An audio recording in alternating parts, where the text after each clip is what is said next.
ওকে। হ্যাঁ, এরপরে প্রবাবলি আমরা থার্মোডাইনামিক্সেই চলে যাব না। আচ্ছা, বলছে যে নিচের কোন প্যাটার্ন তড়িৎ বলরেখা নির্দেশ করতে পারে না। এটা একটু খেয়াল করো। এগুলো হচ্ছে কনসেপচুয়াল প্রশ্ন। এবং ভেরি বেসিক। সো আমরা সবসময় চেষ্টা করছি যে তোমাদের বেসিকটা যাতে মজবুত হয়, বেসিক ডেভেলপ হয়। তো এখন বেসিক বলতে কি বুঝায়? তোমাকে যদি আমি একই জিনিস 10 বার করায় দেই, ওই জিনিস তুমি পারবা, তাহলে কি আমি বলবো যে তোমার বেসিক ভালো? নাকি জিনিসটাকে ভিতর থেকে এমন ভাবে বুঝতে পারা যাতে আননোন সিচুয়েশনে ফেললেও তুমি সেখান থেকে সিদ্ধান্ত নিতে পারবো, তাইলে আমি বলবো তোমার বেসিক ভালো? কোনটা? যেমন এই প্রশ্ন হয়তো অনেকে দেখছো, অনেকে দেখো নাই। তোমার একটা আন্দাজ আছে না যে তড়িৎ বলরেখার প্যাটার্ন কোনটা হইতে পারে, কোনটা পারে না? সেই আন্দাজ থেকে বলো তো এখানে কোনটা। তারপর আমরা আবার যুক্তি দিব যে কেন কোনটা হবে। ক, খ, গ, ঘ। কোন প্যাটার্নটা তড়িৎ বলরেখা নির্দেশ করতে পারে না? মতো পৌঁছায় দিব। রুসিব বলছো যে সি, আর মেহরাব বলছো যে ক। সো কার মাথায় কি আছে এটা একটু তোমরা এক্সপ্লেইন করো যে কেন এটা মনে হয়েছে। যেমন ক, এরকম তড়িৎ বলরেখা কি হওয়া সম্ভব না? হ্যাঁ সম্ভব। আমাদের প্যারালাল প্লেট ক্যাপাসিটরই তো এমন হয়, এক পাশে প্লাস চার্জ, এক পাশে মাইনাস চার্জ। তখনই তো এই যে এরকম বলরেখা আমরা পাই, বলরেখাগুলো পরস্পর এরকম সমান্তরাল। তো এটা তো সম্ভব। আবার খতে যেটা আছে, সেন্টারে মনে করো একটা পজিটিভ চার্জ, তাহলে এখান থেকে সব দিকে তড়িৎ বলরেখা ছড়ায়। এই যে তড়িৎ বলরেখার প্যাটার্নটা এরকম হয়, তাই না? তড়িৎ ক্ষেত্রটা দেখতে এরকম হয়। তাহলে এটাও তো সম্ভব। ওইটা সম্ভব কিনা, এইটারই একটা পার্ট হিসাবে এটা দেখা যাচ্ছে। ধরো এই যে এই পাশের পার্টটুকু, যে একটা পয়েন্ট থেকে এরকম বলরেখাগুলা বের হচ্ছে, এটারই একটা পার্ট হিসাবে এটা দেখানো যায়। আর এই যে গজ, এইটা এখানে খেয়াল করে দেখো এটা কেমন। এই যে এই জিনিসগুলা ক্লোজড লুপ, তাই না? Closed loop. এইরকম ক্লোজড লুপ তড়িৎ বলরেখা দেখছো? দেখি নাই কিন্তু আমরা, কিন্তু ম্যাগনেটিক ফিল্ড লাইন আমরা আবার ক্লোজড দেখছি, তাই না? ম্যাগনেটিক ফিল্ড লাইন আমরা ক্লোজড দেখছি। কেমন? একটা তারের চারপাশে যে ম্যাগনেটিক ফিল্ড তৈরি হয় এটা কিন্তু ক্লোজড। এরকম বৃত্তাকার বৃত্তাকার কিন্তু হইতে পারে, আবার একটু এলোমেলোও হইতে পারে, বাট ক্লোজড হয় ওইটা। কারণ মুক্ত বিচ্ছিন্ন উত্তর মেরু বা দক্ষিণ মেরু কিন্তু হয় না, বাট মুক্ত বিচ্ছিন্ন পজিটিভ চার্জ বা নেগেটিভ চার্জ এগুলা কিন্তু হয়। সো এরকম ক্লোজড তড়িৎ বলরেখা কিন্তু আমরা দেখি না।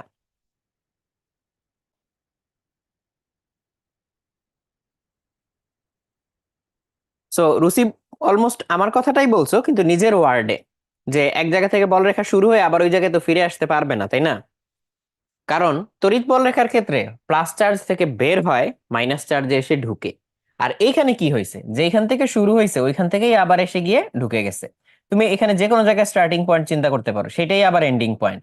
তো তড়িৎ বলরেখা এরকম হয় না, তাই না? তার মানে এইটা আসলে হবে না, এইটা আসলে সঠিক উত্তর, যে এইরকম বলরেখা হয় না। এটা সঠিক উত্তর। ঠিক আছে, নেক্সট যাই। এইটা হচ্ছে তোমাদেরকে আমি ইলেবোরেটলি একটা প্রবলেম দেখাইছিলাম, যে নির্দিষ্ট একটা মানের ক্যাপাসিটেন্স দিয়ে অন্য যে কোনো মান, দুনিয়ার যাই মান দেখ না কেন, সেটা তুমি তৈরি করতে পারবা। সেরকম একটা এক্সাম্পল। তো এইখানে তার একটা ছোট পার্ট দেওয়া হয়েছে, ওই অঙ্কটারই একটা সাবসেট এইটা, এবং এইটা পরীক্ষায় আসার মতো। বরং আমি যেটা করাইছিলাম ওইটা আরেকটু হায়ার অ্যাবিলিটির। এই অঙ্কটাতে বলা হয়েছে যে তোমাকে তিনটা ধারক দেওয়া হইলো, যাদের প্রত্যেকের ধারকত্র 3 মাইক্রোফ্যারাড। কিভাবে এদেরকে সংযোগ করলে 4.5 মাইক্রোফ্যারাড তুল্য ধারকত্ব পাওয়া যাবে? 3 মাইক্রোফ্যারাড থেকে 4.5 মাইক্রোফ্যারাড। তো জেনারেল রুল যেটা, যে আমার বানাইতে হবে 4.5 মাইক্রোফ্যারাড, তাই না? 4.5 মাইক্রোফ্যারাড। মনে আছে নিশ্চয়ই, ক্যাপাসিটর প্যারালাল করলে ক্যাপাসিটেন্স যোগ হয়, আর ক্যাপাসিটর একটার সাথে একটা সিরিজ করলে ক্যাপাসিটেন্স ইনভার্স করে যোগ করে ইনভার্স করতে হয়। তার মানে হচ্ছে ক্যাপাসিটেন্সের বেলায় যদি যতগুলো আমি চাইলে সিরিজ করতে পারি, যত সিরিজ করব তত ক্যাপাসিটেন্স কমবে। আর যত যত ক্যাপাসিটর আমি প্যারালাল করব তত টোটাল ক্যাপাসিটেন্স বা তুল্য ধারকত্ব বাড়বে। এই তো ব্যাপার। তাহলে এখন 4.5 বানাইতে হবে। 4.5 কে আমি কি এইভাবে লিখতে পারি, যে একটা ক্যাপাসিটেন্স হচ্ছে 3 মাইক্রোফ্যারাড, তার সাথে প্যারালাল করে 1.5 মাইক্রোফ্যারাড, 1.5 মাইক্রোফ্যারাড। হ্যাঁ লেখা যায়। তার কারণ হচ্ছে এই প্যারালাল করলে যোগ হয়, তাহলে 3 আর 1.5 যোগ হয়ে কত হবে? 4.5। কিন্তু আমার কথা হচ্ছে এই 1.5 আমরা কেমনে বানাবো? 1.5 বানানোর জন্য কি উপায় আছে? আমাদের হাতে 3 মাইক্রোফ্যারাডের ছিল তিনটা, তাহলে একটা 3 মাইক্রোফ্যারাড আমরা ইউজ করে ফেলছি, আরো আছে দুইটা 3 মাইক্রোফ্যারাড। তাহলে ওই দুইটা 3 মাইক্রোফ্যারাডকে যদি প্যারালাল করি তাহলে 3 3 6 হয়ে যাবে। কিন্তু ওই দুইটাকে যদি আমরা সিরিজ করি তাহলে কি হবে, যতগুলা সমান মানের ক্যাপাসিটর আমরা সিরিজ করি তত দিয়ে ভাগ দিলে তুল্য ক্যাপাসিটেন্স পাওয়া যায়। যেমন ক্যাপাসিটেন্স যদি সি হয়, এন সংখ্যক সি যদি সিরিজ করি তাহলে তুল্য ক্যাপাসিটেন্স কত, সি বাই এন। তাহলে এখানে 3 মানের ক্যাপাসিটেন্স, 3 মাইক্রোফ্যারাড মানের ক্যাপাসিটেন্স, আমি দুইটাকে সিরিজ করলাম, তাহলে 3/2 1.5 হয়ে যাবে না? আর তুমি যদি ওই অত জটিল ভাবে চিন্তা করতে নাও চাও যে ভাই আছেই আমার হাতে আর মানে দুইটা 3 মাইক্রোফ্যারাড, ওই দুইটাকে হয় আমি সিরিজ করতে পারবো নয় আমি প্যারালাল করতে পারবো, প্যারালাল করলে দেখা যায় 6 হয়ে যায়, আমার দরকার 1.5, তাহলে সিরিজ করলে হয়তো মিলতে পারে। তো দুইটা 3কে সিরিজ করলে কি 1/3 প্লাস 1/3 হোল ইনভার্স, তাহলে কত হয়, এক্স্যাক্টলি 1.5ই হয়। তাহলে সেইভাবেও তুমি চিন্তা করতে পারো যে ও আচ্ছা, তাহলে এইখানে আমার 3 মাইক্রোফ্যারাডটা থাকবে, এই প্রথম যে 3 মাইক্রোফ্যারাড, আর বাকি দুইটা 3 মাইক্রোফ্যারাড এখানে পরপর সিরিজ হবে। 3 মাইক্রোফ্যারাড 3 মাইক্রোফ্যারাড সিরিজ হয়ে কি হইলো 1.5, সেটা এই 3 এর সাথে প্যারালাল হয়ে 4.5 হবে। তাহলে এটা হচ্ছে তোমার সলিউশন, তাহলে এটাই তুমি লিখবা। বুঝতে পারছো না? ওকে, হ্যাঁ এটা রসিব অলরেডি লিখে দিছিলা যে দুইটাকে সিরিজ রেখে তার সাথে একটাকে প্যারালাল করলে মিলে যাবে, এটা সৌরভও লিখছো। তোমাদের অ্যান্সার ঠিক আছে, আমি তাও একটু অন্য জায়গা থেকে ঘুরায় আনলাম, ওই জেনারেল সলিউশনটার থেকে। কতদিন যেটা শিখেছিলাম সেটা হচ্ছে যে যে কোনো সংখ্যক বা যত ইচ্ছা তুমি হচ্ছে একই মানের ক্যাপাসিটেন্স ইউজ করতে পারবা। তোমাদের দেখাইছিলাম যে 10 মাইক্রোফ্যারাড ব্যবহার করে কিভাবে 7 মাইক্রোফ্যারাড বানাইতে হয়, কিংবা 17 মাইক্রোফ্যারাড বানাইতে হয়, এই টাইপের জিনিস আর কি। বা 20 মাইক্রোফ্যারাড ইউজ করে কেমনে 17 বানাইতে হয়, এই টাইপের। সো এগুলো হচ্ছে ন্যূনতম সংখ্যক ক্যাপাসিটর ইউজ করে জেনারেল অ্যাপ্রোচটা দেখাইছিলাম। তো এটা একটা স্পেসিফিক কেস তার, তো এটা বরং সহজ, এবং এটা ইজিলি পরীক্ষায় আসার মতো, অবজেক্টিভেও আসতে পারে সিকিউতেও আসতে পারে। নাম্বার 3 হচ্ছে সিমিলার একটা অঙ্ক করাইছি, সেটা হচ্ছে ভোল্টেজের চেঞ্জটা নিয়ে কথা বলছিলাম, বাট এটাতে জানতে চাইছি যে সঞ্চিত শক্তির কতটা পরিবর্তন হবে, সঞ্চিত শক্তির কতটা পরিবর্তন হবে। শুরুর পার্টটা সিমিলার, পরের পার্টে হচ্ছে একটু ডিফারেন্স, আসো একটু দেখি। বলছে একই রকমের 1000 তড়িতাহিত বৃষ্টির ফোঁটা একত্রে মিশে একটা বড় ফোঁটায় পরিণত হইল, যাতে মোট তড়িতের পরিমাণ অপরিবর্তিত থাকে, ফোঁটাগুলার মোট সঞ্চিত শক্তির কতটা পরিবর্তন হবে। তাহলে এটা আমরা কেমনে চিন্তা করব, এইখানে একটা জিনিস উল্লেখ করা উচিত। দেখো আমি এই অঙ্কটা এখন কইরা দিতে পারি, করে দিয়ে যদি আমরা শুধু হচ্ছে ভোল্টেজ কনসিডার করি, যদি শুধু ভোল্টেজ কনসিডার করি, ভোল্টেজ চার্জ ক্যাপাসিটেন্স এগুলো কনসিডার করি, তাইলে যে অ্যান্সারটা আসবে সত্যিকার অর্থে এখানে শুধু যদি সঞ্চিত শক্তির কথা বলে, ফোঁটাগুলোর মোট সঞ্চিত শক্তির কতটা পরিবর্তন হবে, সেটা প্রবাবলি রাইট অ্যান্সার হবে না। কেন হবে না জানো? কারণ এইখানে পৃষ্ঠ টানের একটা ব্যাপার আছে, ওই পৃষ্ঠ টানের কারণেও সঞ্চিত শক্তির পরিবর্তন হয়।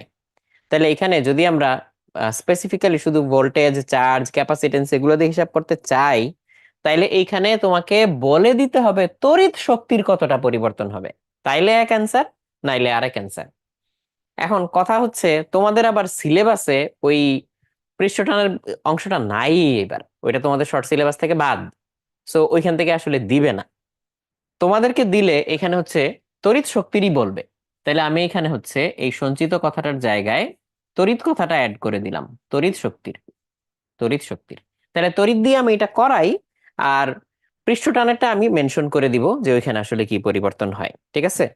সো অ্যাকচুয়ালি যদি তোমাদের ফুল সিলেবাস এর উপরে প্রশ্ন হয় এবং শুধু জিজ্ঞেস করে সঞ্চিত শক্তির কতটুকু পরিবর্তন, তোমাকে এখানে ভোল্টেজের কথাটাও মাথায় রাখতে হবে, এর পাশাপাশি পৃষ্ঠটানের কারণে যে শক্তির পরিবর্তন হয় ওইটাও মাথায় রাখতে হবে। ইনফ্যাক্ট তোমাদেরই পৃষ্ঠটানের উপরে আমি একটা এক্সট্রা ক্লাস নিছিলাম, ওইখানে পৃষ্ঠটান বিষয়ক অনেক কিছু দেখাইছিলাম, যারা ক্লাসে ছিল তারা হয়তো মনে করতে পারবা। তাহলে এই জিনিসটা একটু দেখি, আমরা আগে তড়িৎ শক্তির পরিবর্তনটাই দেখি, ঠিক আছে?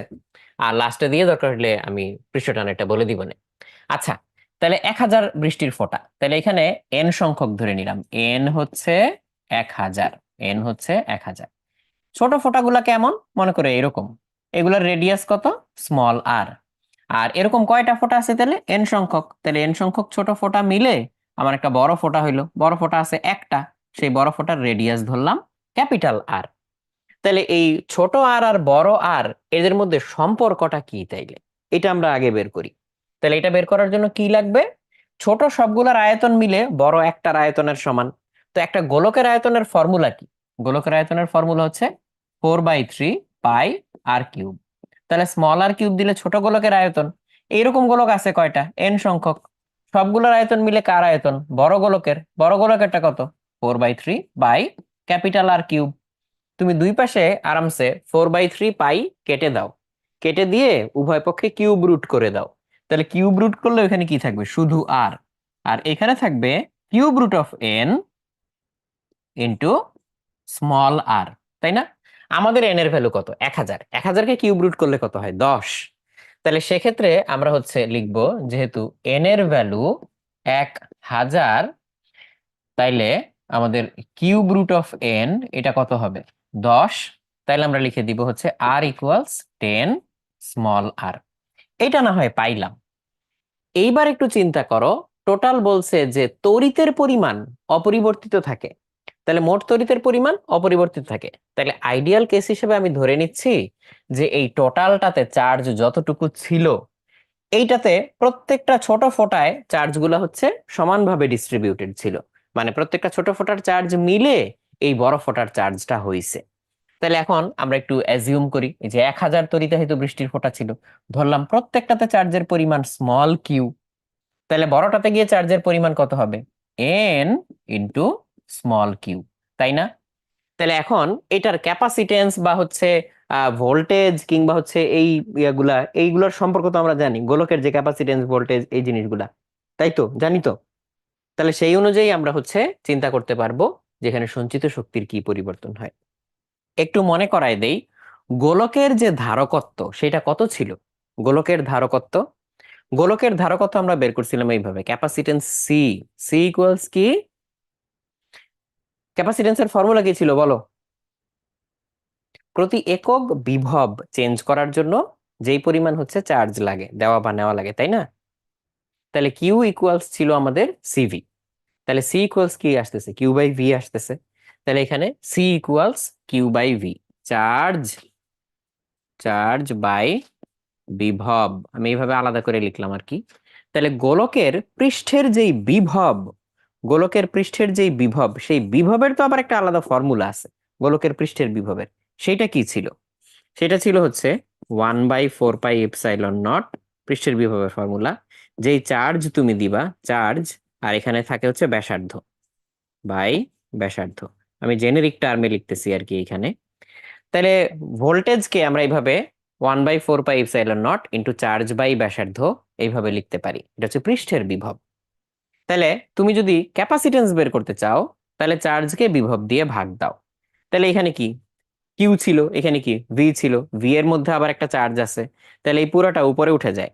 তাহলে হচ্ছে ওর ক্যাপাসিটেন্সের ফর্মুলা হচ্ছে 4 পাই এপসাইলন নট আর, এরকম ছিল। এটা হচ্ছে ক্যাপাসিটেন্সের ফর্মুলা ছিল। এটা হচ্ছে ওর ক্যাপাসিটেন্সের ফর্মুলা ছিল। আর ক্যাপাসিটেন্স তো আমরা এখানে দেখলাম। তাহলে হচ্ছে ওর পৃষ্ঠের বিভবের কি ফর্মুলা? পৃষ্ঠের বিভবের ফর্মুলা তো এই যে এইটা। তাহলে বিভব ভি এটা হচ্ছে 1/4 pi epsilon not. Total charge কত এখানে? একটাতে চার্জ হচ্ছে কিউ, ওর রেডিয়াস কত আর, এই যে এইটা, এটা হচ্ছে বিভবের ফর্মুলা। তাহলে এই ফর্মুলাগুলো নানান সময় আমাদের কাজে লাগে। সি এর ফর্মুলা কি, ভি এর ফর্মুলা কি, আমাদের এখানে যেটা লাগবে সেটা আমরা ইউজ করব। আমি জাস্ট একটা রিমাইন্ডার দিয়ে দিচ্ছি, মনে করাই দিচ্ছি, অনেকদিন পরে যেহেতু তোমাদের এই স্থিরতড়িতের ক্লাসটা নিচ্ছি, সো এটা একটা রিমাইন্ডার দিয়ে দিলাম। আর সঞ্চিত শক্তির ফর্মুলা কি ছিল? সঞ্চিত শক্তি, তাহলে সঞ্চিত শক্তির ফর্মুলা এখানে আমি একটু আলাদা করে লিখে দিই। সঞ্চিত শক্তির ফর্মুলা ছিল হচ্ছে হাফ সিভি স্কোয়ার, এটা একটা ছিল। আবার হচ্ছে হাফ কি ছিল? ভি কিউ ছিল। কিউ হচ্ছে চার্জ, আমরা যেহেতু স্মল কিউ দিয়ে লিখতেছি এখানে, এখানে স্মল কিউ দিয়েই লিখি, হাফ ভি কিউ এটা লিখতে পারি। তারপরে হচ্ছে আর কি দিয়ে লেখা যায়? ভি কে কি লেখা যায়? ভি কে লেখা যায় হচ্ছে কিউ বাই সি। তাহলে এখানে Q square by C square. তাহলে হচ্ছে সি স্কোয়ার এর সি সি কেটে যাবে, তাহলে কিউ স্কোয়ার বাই সি আসবে। তাহলে half Q square divided by C. এগুলাই তো আমাদের ফর্মুলা, তাই না? এগুলাই তো ফর্মুলা। তাহলে এগুলা থেকে আমরা চাইলে হচ্ছে ওই শক্তির পরিবর্তন যে কোনো একটা দিয়ে আমরা মাপতে পারবো, যে কোনো একটা দিয়েই মাপা যাবে, এই আর কি ব্যাপার। সো এইখান থেকে তুমি এখন কি করবা? এইখানে প্রত্যেকটার শক্তি তুমি বের করতে পারো, এইখানে হচ্ছে তুমি শক্তি বের করতে পারো, তাইলে হচ্ছে দুইটার পার্থক্য নিলেই শক্তির পরিবর্তনটা বের হয়ে যাবে। সো এইটা হচ্ছে আমার রিমাইন্ডার দেওয়ার যা দরকার ছিল, ফর্মুলা টর্মুলা যা দরকার, অ্যানালাইসিস যা দরকার ছিল। এখন তুমি ডিরেক্টলি প্রবলেম সলভে চলে আসো। যেমন ধরো এটার কথা যদি জিজ্ঞেস করি, প্রত্যেকটা ফোটায় চার্জ কত আছে, কিউ। প্রত্যেকটা ফোটার হচ্ছে বিভব কত, ধরলাম ভি, ধরলাম আর কি বিভবটা হচ্ছে ভি ধরলাম। তাহলে এটার হচ্ছে তোমার চার্জের পরিমাণ হচ্ছে কিউ, বিভব হচ্ছে ভি, তাহলে এটা শক্তি বের করতে পারবো না আমরা? হ্যাঁ পারবো। তাহলে ধরো শক্তির পরিমাণ যদি আমি বের করতে চাই, তাহলে কত? তাহলে হচ্ছে আলাদা আলাদা ফোঁটাগুলোর আলাদা ফোঁটাগুলোর শক্তি ইকুয়ালস, তাহলে একটার শক্তিকে এন দিয়ে গুণ দিব আমরা, এন ইনটু শক্তির ফর্মুলা কি, হাফ। প্রত্যেকটার পৃষ্ঠের বিভব কত? প্রত্যেকটার পৃষ্ঠের বিভব আমরা ধরে নিব ভি। ভি হচ্ছে পৃষ্ঠের পৃষ্ঠের বিভব, পৃষ্ঠের বিভব। তাহলে আলাদা ফোঁটাগুলোর শক্তি এন ইন্টু হাফ, তারপর হচ্ছে কিউ ইন্টু ভি। তাহলে প্রত্যেকটাতে চার্জ আছে কিউ পরিমাণে, প্রত্যেকটার বিভব হচ্ছে ভি। ব্যাস, এইটাই হচ্ছে আলাদা ফোঁটাগুলোর শক্তি। এখন নতুন করে একত্র যে ফোঁটা হয়ে গেল, বড় ফোঁটার বড় ফোঁটার শক্তি। তাহলে বড় ফোঁটার শক্তির জন্য কি লাগবে? ওই বড় ফোঁটার পৃষ্ঠের বিভব লাগবে। এটাকে আমরা ভি প্রাইম ধরলাম, ভি প্রাইম হচ্ছে এটার পৃষ্ঠের বিভব, এইটা। তাহলে বড় ফোঁটার শক্তি কত? এখানে এন তো কিছু নাই, এন হচ্ছে ওয়ান, তাহলে হচ্ছে হাফ, মানে বড় ফোঁটা তো একটাই, তাহলে হাফ ইন্টু এটাতে কতটুকু চার্জ আছে, এন ইন্টু কিউ, কারণ এই সবগুলোর চার্জ মিলে এটার চার্জ হয়েছে। আর এটার বিভব কত, ভি প্রাইম। আচ্ছা, ভি প্রাইমকে কি ভি দিয়ে এখানে আমরা কোনোভাবে প্রকাশ করতে পারবো? তাহলে তো হচ্ছে ওই ভি আর ভি প্রাইমের সম্পর্কটা আমরা যদি বের করতে পারতাম, এখানে বসাই দিতে পারতাম। তাহলে আমরা হচ্ছে কি করতে পারতাম, দুইটা কম্পেয়ার করতে পারতাম বা পার্থক্য করতে পারতাম, তাই না? তাহলে এই কাজটা আমরা এই সাইডে করে ফেলতে পারি, এখানে দাগ দিয়ে করে ফেলতে পারি। কেমনে করে ফেলতে পারি? এটার পৃষ্ঠের বিভব কত, স্মল ভি। স্মল ভি হচ্ছে 1/4 পাই ইপসাইলন নট। ওখানে আমাদের চার্জের পরিমাণ কত? চার্জের পরিমাণ হচ্ছে কিউ। আর কেন্দ্র থেকে পৃষ্ঠের দূরত্ব অর্থাৎ রেডিয়াস কত, স্মল আর। শেষ। আর ভি প্রাইম যেটা আমরা বের করছি সেটা কত, 1/4 পাই ইপসাইলন নট। এখানে এন ইন্টু কিউ পরিমাণ চার্জ আছে। আর এইটার রেডিয়াস কত, ক্যাপিটাল আর আমি লিখতাম, না লিখে আমি হচ্ছে 10 স্মল আর লিখবো, 10 স্মল আর এটা লিখবো। তাইলে এই দুটার মধ্যে কম্পারিজনটা কি একটু দেখো, এই দুটার মধ্যে কম্পারিজনটা কি একটু দেখো। এখানে উপরে হচ্ছে এন গুণ বাড়ছে, মানে এন এর ভ্যালু কত, 1000, আর নিচে হচ্ছে 10। তাহলে 1000কে 10 দিয়ে ভাগ করলে কত হয়, 100। তার মানে 100 ভি পাচ্ছি আমি এইখানে। তাহলে এখানে আমি পাচ্ছি 100 ভি। তাহলে এইখানে ভি প্রাইমের জায়গায় 100 ভি বসায় দিতে পারি। এটা কিন্তু শুধু এই যে এইটার এটার এই ভি প্রাইমের জন্য তোমার এই চেঞ্জটা হয়েছে। তাহলে এখানে তুমি লিখে দিবা half N into Q into V প্রাইমের জায়গায় আমার বসছে 100 স্মল ভি। এই স্মল ভি কোনটা, এই যে এইটার যেই ভি, এইটা এটার পৃষ্ঠের বিভব। তাহলে এই হচ্ছে বড় ফোঁটার শক্তি। ব্যাস, তোমার কাজ কিন্তু শেষ। তাহলে এইটাকে যদি আমরা হচ্ছে নাম দেই, মনে করো E1, এটাকে নাম দিলাম মনে করো E1, এটাকে নাম দিলাম আমাদের E2। তাহলে হচ্ছে শক্তির পরিবর্তন কতটুকু, E1 আর E2 এর পার্থক্য। তাহলে হচ্ছে ডেল্টা ই হচ্ছে আমাদের E1 আর E2 এর পার্থক্য। ব্যাস। তাহলে এন এর জায়গায় তুমি কত বসাবা? এন এর জায়গায় তুমি হচ্ছে 1000 বসাবা। 1000 বসায় দেখবা যে তাহলে পার্থক্য কতটুকু হয়। তাহলে এই পার্থক্যগুলা কিসের টার্মে আসবে, শক্তির কতটা পরিবর্তন হবে এটা কিসের টার্মে আসবে। তাহলে কতটা পরিবর্তন হবে, এখানে যেহেতু তুমি এগুলার ভ্যালু বের করতে পারতেছো না, কারণ না তুমি হচ্ছে কিউ এর ভ্যালু জানো, না তুমি হচ্ছে অ্যাকচুয়ালি এটার রেডিয়াস জানো। তাইলে আসলে পার্থক্য বের করার চেয়ে কতটা পরিবর্তন হবে এটা আসলে কত গুণ, ওইটা বলে ফেলাটা ইজিয়ার। যে তুমি আসলে E1 E2 এর রেশিও বের করে ফেলাটা ইজিয়ার, তাই না? তাহলে তুমি হচ্ছে এখান থেকে E1 E2 এর রেশিও বের করে দিও। তুমি হচ্ছে E2/E1 বা E1/E2 যে কোনো একটা বের করবে, বের করবে করে কাটাকাটি করবা, বের করবে। তাহলে এই যে এই লাস্ট পার্টটুকু নিয়ে আবার একটু কথা বলি। দেখো, অ্যাকচুয়ালি এই ভি এর মান কত আমি জানি না, অ্যাকচুয়ালি কিউ কত আমি জানি না, এখানে কোথাও আমাকে ক্লু দেয় নাই, খালি বলছে 1000টা মিলে একটা হইছে। তাহলে সেইখানে আমার অ্যাকচুয়ালি ই1 এর নিউমেরিক ভ্যালু বের করা পসিবল না, ই2 এর নিউমেরিক ভ্যালু বের করা পসিবল না। কিন্তু এইখানে আমরা ই1 আর ই2 যেই জায়গায় এসে পৌঁছাইছি তাতে হচ্ছে ই1 আর ই2 এর রেশিও বের করা যায়। তাহলে বলা যাবে যে ফোঁটাগুলো একত্র হওয়ার পরের মোট শক্তি একত্র হওয়ার আগের মোট শক্তির কত গুণ, রেশিওটা তো বের করা যাবে, তাই না? তাহলে এরকম কিছু কিছু ক্ষেত্রে আমরা অ্যাকচুয়ালি ডিরেক্ট পার্থক্য বের করতে পারি, আর কিছু কিছু ক্ষেত্রে আমরা আসলে অ্যাকচুয়ালি ডিরেক্ট পার্থক্য বের করতে পারি না, রেশিও বের করতে পারি। যখন যেটা বের করা সম্ভব ওইটা আমরা বের করব। বুঝতে পারছো না? ওকে। আর দেখে নিলে বরং বেটার হবে। হ্যাঁ, গাউসের ফর্মুলা, ঠিক আছে, গাউসের ফর্মুলা দেখাবো, অসুবিধা নেই। আচ্ছা, এই প্রবলেমটা তাহলে বুঝছো কিনা একবার সবাই একটু চলো রিভিউ করি।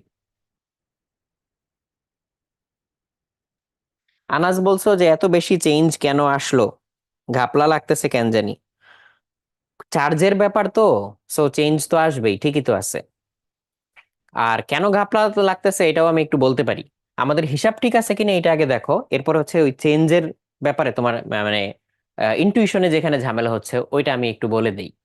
দেখো, এখানে হচ্ছে 1000টা ফোঁটা মিলে একটা ফোঁটা হয়েছে না, 1000টা ফোঁটা মিলে একটা ফোঁটা হয়েছে। তো এখানে অ্যাকচুয়াল চার্জের অ্যামাউন্ট কত আমরা কিন্তু জানি না, এই জায়গাটায় আসলে একটু ক্ল্যারিফাই করা দরকার। এইখানে চার্জের অ্যামাউন্ট যদি সিগনিফিকেন্টলি বড় হয়, খুব খুব খুব ছোট না হয়ে যদি সিগনিফিকেন্টলি বড় হয়, তাইলে কিন্তু আসলে এই ফোটার স্ট্রাকচারই থাকবে না, ফোটাটার স্ট্রাকচারই কিন্তু আসলে থাকবে না। বুঝতে পারছো? সো পার্থক্যটা কোন জায়গায় হয়েছে, যখন আমরা এই ফোঁটাগুলাকে একত্র করছি, একই ধরনের চার্জ আমরা এখানে নিয়ে আসছি না, একই ধরনের চার্জকে আমরা কাছাকাছি নিয়ে আসছি। আগে তো এরা অনেক বড় সারফেস জুড়ে ছড়ায় ছিটায় ছিল, ছোট ছোট ফোঁটাগুলা মিলে সবগুলা মিলে টোটাল যত সারফেস এগুলাকে একত্র করলে একটা যে ফোঁটা হয়, ওইখানে কিন্তু টোটাল সারফেসটা অনেক কম। সো তাদেরকে আমরা অনেক কাছাকাছি আনছি না, তাহলে কাছাকাছি আনতে গিয়ে কিন্তু হিউজ অ্যামাউন্ট অফ একটা কাজ করতে হয়। বুঝতে পারছো? সো একই রকম চার্জকে অল্প জায়গার মধ্যে আমরা জড়ো করছি, কাছাকাছি কেন্দ্রীভূত করছি, সেই জন্য কিন্তু হিউজ অ্যামাউন্ট অফ একটা ওয়ার্ক করতে হয়েছে। সো কাদের পার্থক্য তো হবেই। সো এবার চিন্তা করো, কিউ যদি অনেক ছোট হয় তাহলে এইটার তুলনায় এটা যত গুণ বড়ই হোক, সো টোটাল অ্যামাউন্টটা কিন্তু কমই। বাট কিউ যদি একটু বড় হয়ে যায় তাহলে কিন্তু এটা অনেক বড় একটা পার্থক্য তৈরি করে। তো তখন কিন্তু আসলে এমন হইতে পারে যে বাস্তবে এটাকে একত্র করতে গেলে আসলে এই ফোটার স্ট্রাকচারটাই থাকবে না, হইতে পারে, পসিবল। আনাস কি কথাটা ধরতে পারছো? বাট তোমার প্রশ্নটা আমি বুঝছি, তোমার প্রশ্নটা আমি বুঝছি। এই জন্য আমি ওই মানটা নিয়ে কথা বলছিলাম যে আমরা তো আসলে মানটা জানি না। তো রিয়েলি এটা ঘটাইতে গেলে আসলে হচ্ছে কিউ এর পরিমাণটা অনেক ছোটই থাকতে হবে। হ্যাঁ, এগুলা এক একটা ভালো ভ্যালুয়েবল ইনসাইট, এটা তুমি জায়গাটা ভালো ধরছো। ঠিক আছে। আর ক্যালকুলেশনটা আরেকবার অবশ্যই চেক দিবা, কোনো কোথাও করতে গিয়ে আমি গুণ ভাগ বা যোগ বিয়োগ করতে গিয়ে কোনো মিস্টেক করছি কিনা এটা তো ডেফিনেটলি তোমরা চেক দিবাই। বাট কনসেপ্টটা বুঝছো কিনা, যে আমরা অনেকগুলো ফোঁটা মিলে একটা ফোঁটা বানাইছি, সেখান থেকে আগে রেডিয়াসের সম্পর্কটা বের করছি। ওকে, গুড, গ্রেট। এবার একটার পৃষ্ঠের বিভব কত, এই যে পৃষ্ঠের বিভব হচ্ছে এই ভি, ভি ধরছি, ভি এর ফর্মুলা কি, 1/4πε0 Q/r। আর সঞ্চিত শক্তি কত, সঞ্চিত শক্তি হচ্ছে হাফ ভি কিউ। এইভাবে। ওকে।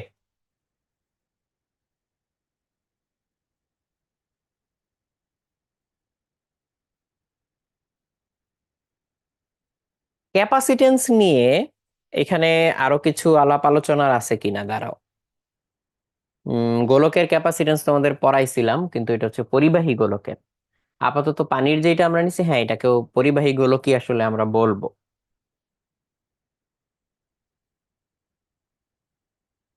ঠিক আছে, সমস্যা নেই। ঠিক আছে, আপাতত চলবে, অসুবিধা নেই। ওকে। তাহলে আমরা এন সংখ্যক ফোটার জন্য হাফ কিউভি দিয়ে এটার এনার্জি বের করছি, আর বড়টার জন্য হচ্ছে হাফ টোটাল কিউ ইন্টু এটার ভি, ভি গুলার সম্পর্ক বের করে বসাই দিছি, এখন তুমি কাটাকাটি করবা। আপাতত এইটুক পর্যন্তই চলবে, অসুবিধা নেই। এইবার এইটা দেখো, এটা তোমাদের অবশ্য মানে নতুন কিছু না, এটা গত ক্লাসে করাইছিলামই আমি, একেবারে হচ্ছে থিওরিটিক্যালি প্রুফ করে ওখান থেকে হচ্ছে একটা থিওরিটিক্যাল লিমিটেশন দিয়ে এটা দেখাইছিলাম যে এটা সরল সঞ্চিত স্পন্দনের ফর্মুলার মধ্যে যে ফেলা যায়। তো এটা নতুন না, এটা পুরান জিনিসই আবার নতুন করে দেখাচ্ছি।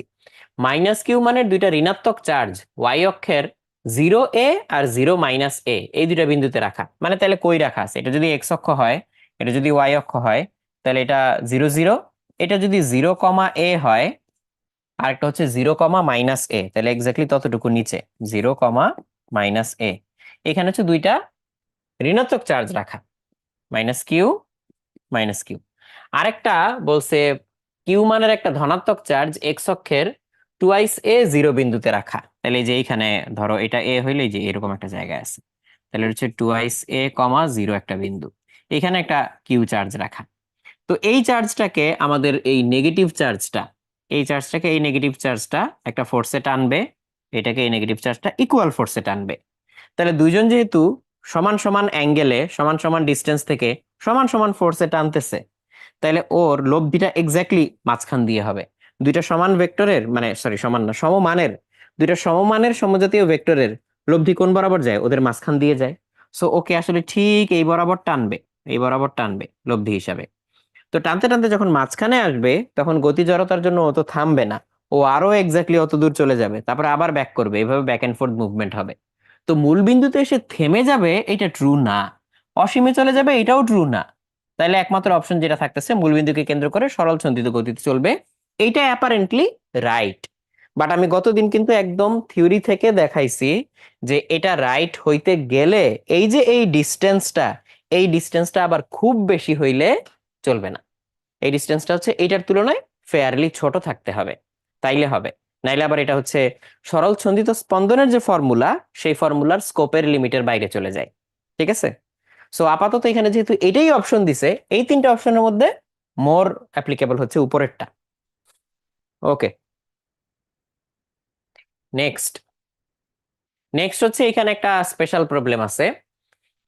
এই ধরনের প্রবলেমগুলোকে বলে হচ্ছে closest approach problem. Closest approach problem, দেখবা এটা অনেক জায়গায় আছে, যে ন্যূনতম দূরত্ব এদের মধ্যে কত হবে, ক্লোজেস্ট অ্যাপ্রোচ। এরকম অঙ্ক আর কোথায় কোথায় আছে তোমাদের একটু স্মরণ করায় দিই, হয়তো ম্যাথেও তোমরা পাইছো, যে একটা ট্রেন উত্তর থেকে দক্ষিণ দিকে এত বেগে আসতেছে, আর একটা ট্রেন পূর্ব থেকে পশ্চিম বেগে অত দূর থেকে রওনা দিছে, পূর্ব থেকে পশ্চিমে এত বেগে এত দূর থেকে রওনা দিছে, কখন তাদের মধ্যবর্তী দূরত্ব সর্বনিম্ন হবে, এই সেই হ্যান এরকম, এটা একটা। আবার এখানে একটা আছে, গ্র্যাভিটিতে এরকম কিছু প্রবলেম আছে। তো এইখানে এই চার্জ পার্টিকেলের হচ্ছে ক্লোজেস্ট অ্যাপ্রোচ, এটা বুঝাচ্ছি। তো এইখানে আমরা হচ্ছে ওই কনজারভেশন অফ এনার্জি দিয়ে এই প্রবলেমগুলোকে সলভ করব। একটা দেখাই বা একাধিক আমি দেখাইতে পারি, তারপরে তোমরা হচ্ছে জিনিসটা একটু ভালো করে বুঝবা। আগে এই প্রবলেমের সেটআপটা দেখি। বলছে 601 মিলিগ্রাম ভরের একটা কণা 436 ন্যানোকুলম্ব চার্জে চার্জিত। তো 601 ন্যানোকুলম্ব চার্জে চার্জিত একটা কণা স্থির অবস্থায় আনুভূমিক তলে দৃঢ়ভাবে আছে। এই দৃঢ়ভাবে আছে যেটা, ওইটার অবশ্য ভর বলে নাই, ওটা এক জায়গায় আছে স্থির।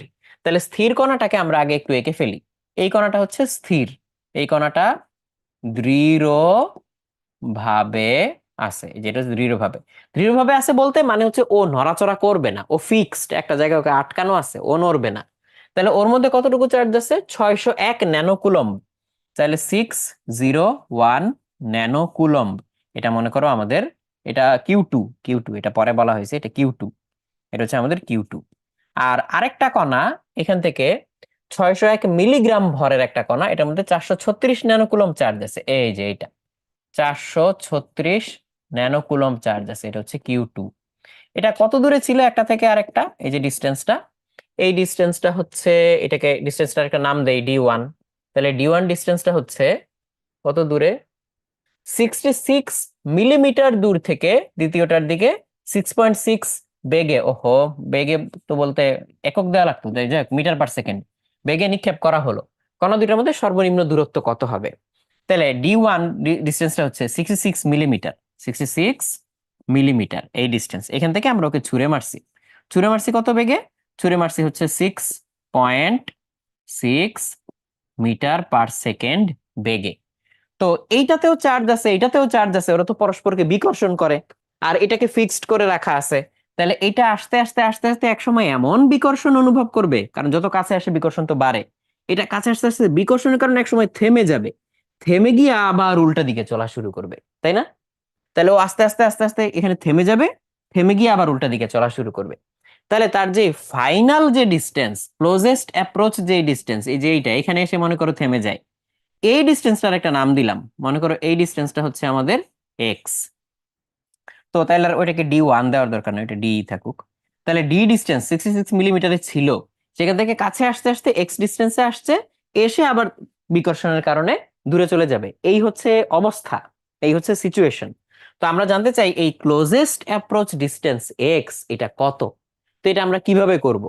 সেটা হচ্ছে এই অবস্থায় থাকাকালে ওর মোট পোটেনশিয়াল এনার্জি আর কাইনেটিক এনার্জি যা হবে, এই অবস্থায় থাকাকালেও তার মোট পোটেনশিয়াল এনার্জি আর কাইনেটিক এনার্জি তাই হবে। সো এইভাবে আমরা এটাকে সলভ করব। তাহলে আমাদের এক পাশে হচ্ছে এই প্রথম সিচুয়েশনে টোটাল পোটেনশিয়াল আর কাইনেটিক এনার্জি কত একটু দেখি। এইখানে শুরুতে কাইনেটিক এনার্জি কতটুকু ছিল দেখি। এটা কি মুভিং নাকি মুভিং না? এটা তো দৃঢ়ভাবে স্থির একই জায়গায়, তাহলে এটার কাইনেটিক এনার্জি 0।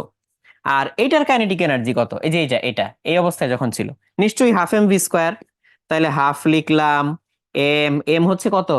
601 মিলিগ্রাম। এই যে 601 মিলিগ্রাম, 601 মিলিগ্রাম। মিলিগ্রাম থেকে কেজিতে নিলে কি করতে হয়? 10⁻⁻6। আর ভি কত? ভি হচ্ছে 6.6 স্কোয়ার। তাহলে হাফ এম ভি স্কোয়ার লিখে ফেলছি। তো এটা হচ্ছে ওর কাইনেটিক এনার্জি, বা দুইটা পার্টিকেল মিলে টোটাল কাইনেটিক এনার্জি। তার সাথে যোগ করতে হয় পটেনশিয়াল এনার্জি। এখন এই কণাটা তো স্থিরই আছে, এই এই এই চার্জটা, তাহলে এই চার্জের তুলনায় ওই চার্জের আমরা হচ্ছে পটেনশিয়ালটা বের করতে পারি। কারণ ওর নিজের তুলনায় ওর নিজের পটেনশিয়াল 0, ওর তুলনায় ওর পটেনশিয়াল কত এটা বের করতে পারলেই হবে। সেটা কেমনে বের করব? সেটা হচ্ছে ওর কারণে এই দূরত্বে যে ভোল্টেজটা তৈরি হয়েছে সেটা আগে লিখি, 1/4πε0। ভোল্টেজের ফর্মুলা কি? Charge divided by distance. Charge কত? Q1। ডিস্টেন্স কত? ডি। ডিস্টেন্স হচ্ছে ডি। আর ইনটু বাইরে থেকে যেই চার্জটা আমরা নিয়ে আসছি, তাহলে হচ্ছে পটেনশিয়াল এনার্জি পাওয়া যায়। এটা হচ্ছে ফর্মুলা, এটা আমরা এর আগে অনেকবার করছি এই জিনিস। দেখো ওর বিভব শক্তি কত? বিভব ইনটু চার্জ, এটাই হচ্ছে বিভব শক্তি। বিভব কে তৈরি করছে? ও। তাহলে বিভবের ফর্মুলা কি হবে? 1/4πε0, যে বিভব তৈরি করছে সেই charge divided by distance. Distance হচ্ছে যেই পয়েন্টে আমরা বিভবটা বের করতে চাই সেই পয়েন্টের ডিস্টেন্স। আর বিভব শক্তি বললে কার বিভব শক্তি? এই চার্জের। এই চার্জের মান কত? Q2। তাহলে Q2 দিয়ে গুণ করলেই আমরা বিভব শক্তিটা পেয়ে যাব। তাহলে এটা হচ্ছে ইলেকট্রিক্যাল পোটেনশিয়াল এনার্জি। তাহলে কে ই আর পিই দুইটা আমরা যোগ করে ফেললাম। এটা হচ্ছে ও এখান থেকে যাত্রা শুরু করার সময়, ইকুয়ালস যখন ও এখানে আসতে আসতে আসতে থেমে গেল। থেমে গেল মানে কি? এখন তো ওর কোনো কাইনেটিক এনার্জি নাই, আর এটা তো আগেই থেমেছিল, তাহলে ওর তো কোনো কাইনেটিক এনার্জি নাই। তাহলে এইখানে টোটাল কাইনেটিক এনার্জি দুইটারই কত হবে? 0। তার সাথে যদি পটেনশিয়াল এনার্জি চিন্তা করি, পটেনশিয়াল এনার্জি তাহলে কি এটার তুলনায় শুধু এটারটা মাপতে হবে। তাহলে সেটা কত? 1/4πε0। আগের মতোই Q1 ডিভাইডেড বাই ডিস্টেন্স কত এখন? এক্স। এই এক্সটাই আমাদের আসলে লাগবে। আর ইনটু করতে হবে কাকে? Q2, যা বাইরে থেকে যেটাকে নিয়ে আসছি, ইনটু Q2। এই যে ব্যাস, আমাদের ইকুয়েশন সেট আপ করা শেষ। এইবার তাহলে তুমি জাস্ট ঠান্ডা মাথায় মান বসাও। Q1 কত? Q1 হচ্ছে 436 ন্যানোকুলম্ব। হ্যাঁ, আমি এখানে 36 না লিখে এতক্ষণ সি লিখে রাখছি। 436 ন্যানোকুলম্ব। আর Q2 হচ্ছে 601 ন্যানোকুলম্ব। ডি হচ্ছে 66 মিলিমিটার, মানে 66 ইন্টু 10⁻³ মিটার। এটা বসাই দিলাম। তাহলে এটা নোন নোন নোন, এটাও নোন এটাও নোন, এইটা খালি আননোন এক্স, এটা অটোমেটিক্যালি বের হয়ে যাবে। তাহলে এটা বসাও। হ্যাঁ, এটা পটেনশিয়াল এনার্জি ইউজ করে করা লাগবে। এটা বসাও বসাও, ক্যালকুলেটরে বসাও তাড়াতাড়ি, দেখো কি মান আসে, জলদি।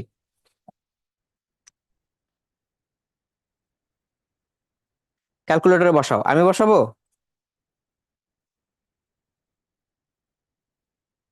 আমার এখানে কত আসছে? Half M V square.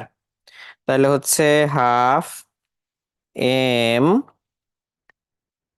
Into V square plus এইটা, এটা হচ্ছে 9 × 10⁻৯। এখানে আবার ন্যানো আছে, 10⁻⁻৯। তাহলে খালি একটা বসাইলেই হবে। তাহলে এখানে হচ্ছে 9 × Q1 Q2, 601 436 10⁻⁹ divided by D. D হচ্ছে 66 মিলিমিটার বসায় দিলাম, ইকুয়ালস ওই পাশে শুধু এইটা, এখানে হচ্ছে 9 × 10⁻, বসাইলাম। এখানেও Q1 Q2 গুণ করতে হবে, 436 601, ডিভাইড করতে হবে এই এক্স দিয়ে। এই এক্স এর ভ্যালুটাই আমরা চাই, এটাকে ভ্যারিয়েবল ধরলাম, ধরে আমি সলভ দিলাম, দেখি কি আসে। আমার আসছে 0.0483, মানে 48.3 মিলিমিটার, এটা আসছে আমার ভ্যালু, 48.3 মিলিমিটার। তাহলে এক্স এর ভ্যালু হচ্ছে 48.3 মিলিমিটার, এটা আসছে। দেখো তো মিলছে কিনা। হ্যাঁ এক্স্যাক্টলি, রুসিবের এটাই আসছে, 0.0483 মিটার, মানে 48.3 মিলিমিটার। ঠিক আছে, মিলিমিটারই তো লিখছি আমি, হ্যাঁ 48.3 মিলিমিটার। সো এটা হচ্ছে ক্লোজেস্ট অ্যাপ্রোচ ডিস্টেন্স। তো এই জিনিসগুলার সিমুলেশন পাওয়া যায়, ক্লোজেস্ট অ্যাপ্রোচ ডিস্টেন্সের কিছু সিমুলেশন নেটে অ্যাভেইলেবল আছে। আমি একটা বের করে রাখছি, এবং এখানে হচ্ছে ভ্যালুও আমি দিয়ে রাখছি, কিন্তু সিমুলেট করি নাই।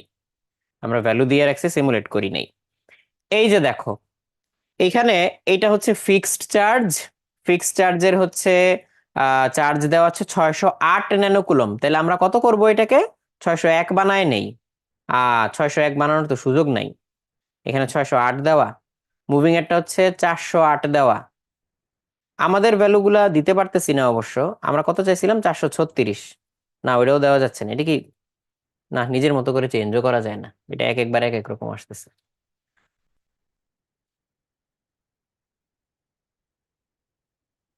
তাহলে তো ভ্যালু সব চেঞ্জ হয়ে গেল, মানে আমরা যেটা চাইছিলাম ওইটা তো বের হবে না। তাহলে কি আমরা যেটা, আমরা এটা নিয়ে একটা হিসাব করতে পারি, দেখি কত আসে। আমরা তো ফর্মুলা বুঝছি কেমনে হিসাব করতে হবে। তাহলে আমি এটাকে একটু বাড়ায় দেই, আমি অ্যাপ্রোচিং ভেলোসিটিটা দিয়ে দিলাম 7.2, অরিজিনাল লোকেশন হচ্ছে 65 মিলিমিটারে দেওয়া, আমরা 66 দিয়ে করছি, কোনো সমস্যা নাই। আমরা এটা চেঞ্জও করে দিতে পারি, ধরো 71 দিয়ে দিলাম। ফিক্স চার্জ যেটা, সেটা হচ্ছে 608 না দিয়ে 666 ন্যানোকুলম দিয়ে দিলাম। মুভিং চার্জ যেটা, যেটা দূর থেকে আসতেছে, এটাকে বরং একটু কমায় দেই, 408 দিয়ে দিলাম। এটা 612 মিলিগ্রাম দেওয়া, 612ই থাকুক। তাহলে আমরা হিসাবটা করি আবার, তোমরা তো হিসাব করছোই, জাস্ট আবার ভ্যালু বসো। আমি ক্যালকুলেটরে যেহেতু বসাই রাখছি, এখানে আমি ভ্যালুটা চেঞ্জ করে দিই। ওটা কত মিলিগ্রাম, 612। তাহলে আমি এখানে 601-এর জায়গায় 612 দিলাম, ওকে ভেরি গুড।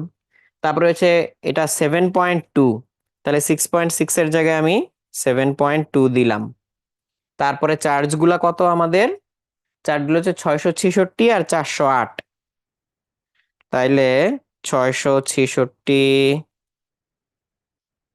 408, তারপরে নিচে ডিস্টেন্সটা কত, 71 মিলিমিটার।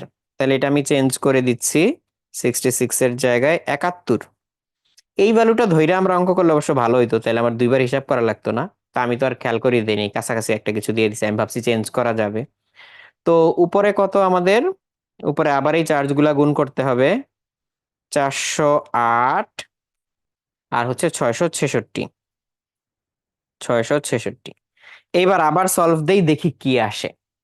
কেউ আগে করতে পারলে আগে আগে কইরা আমাকে জানাইও।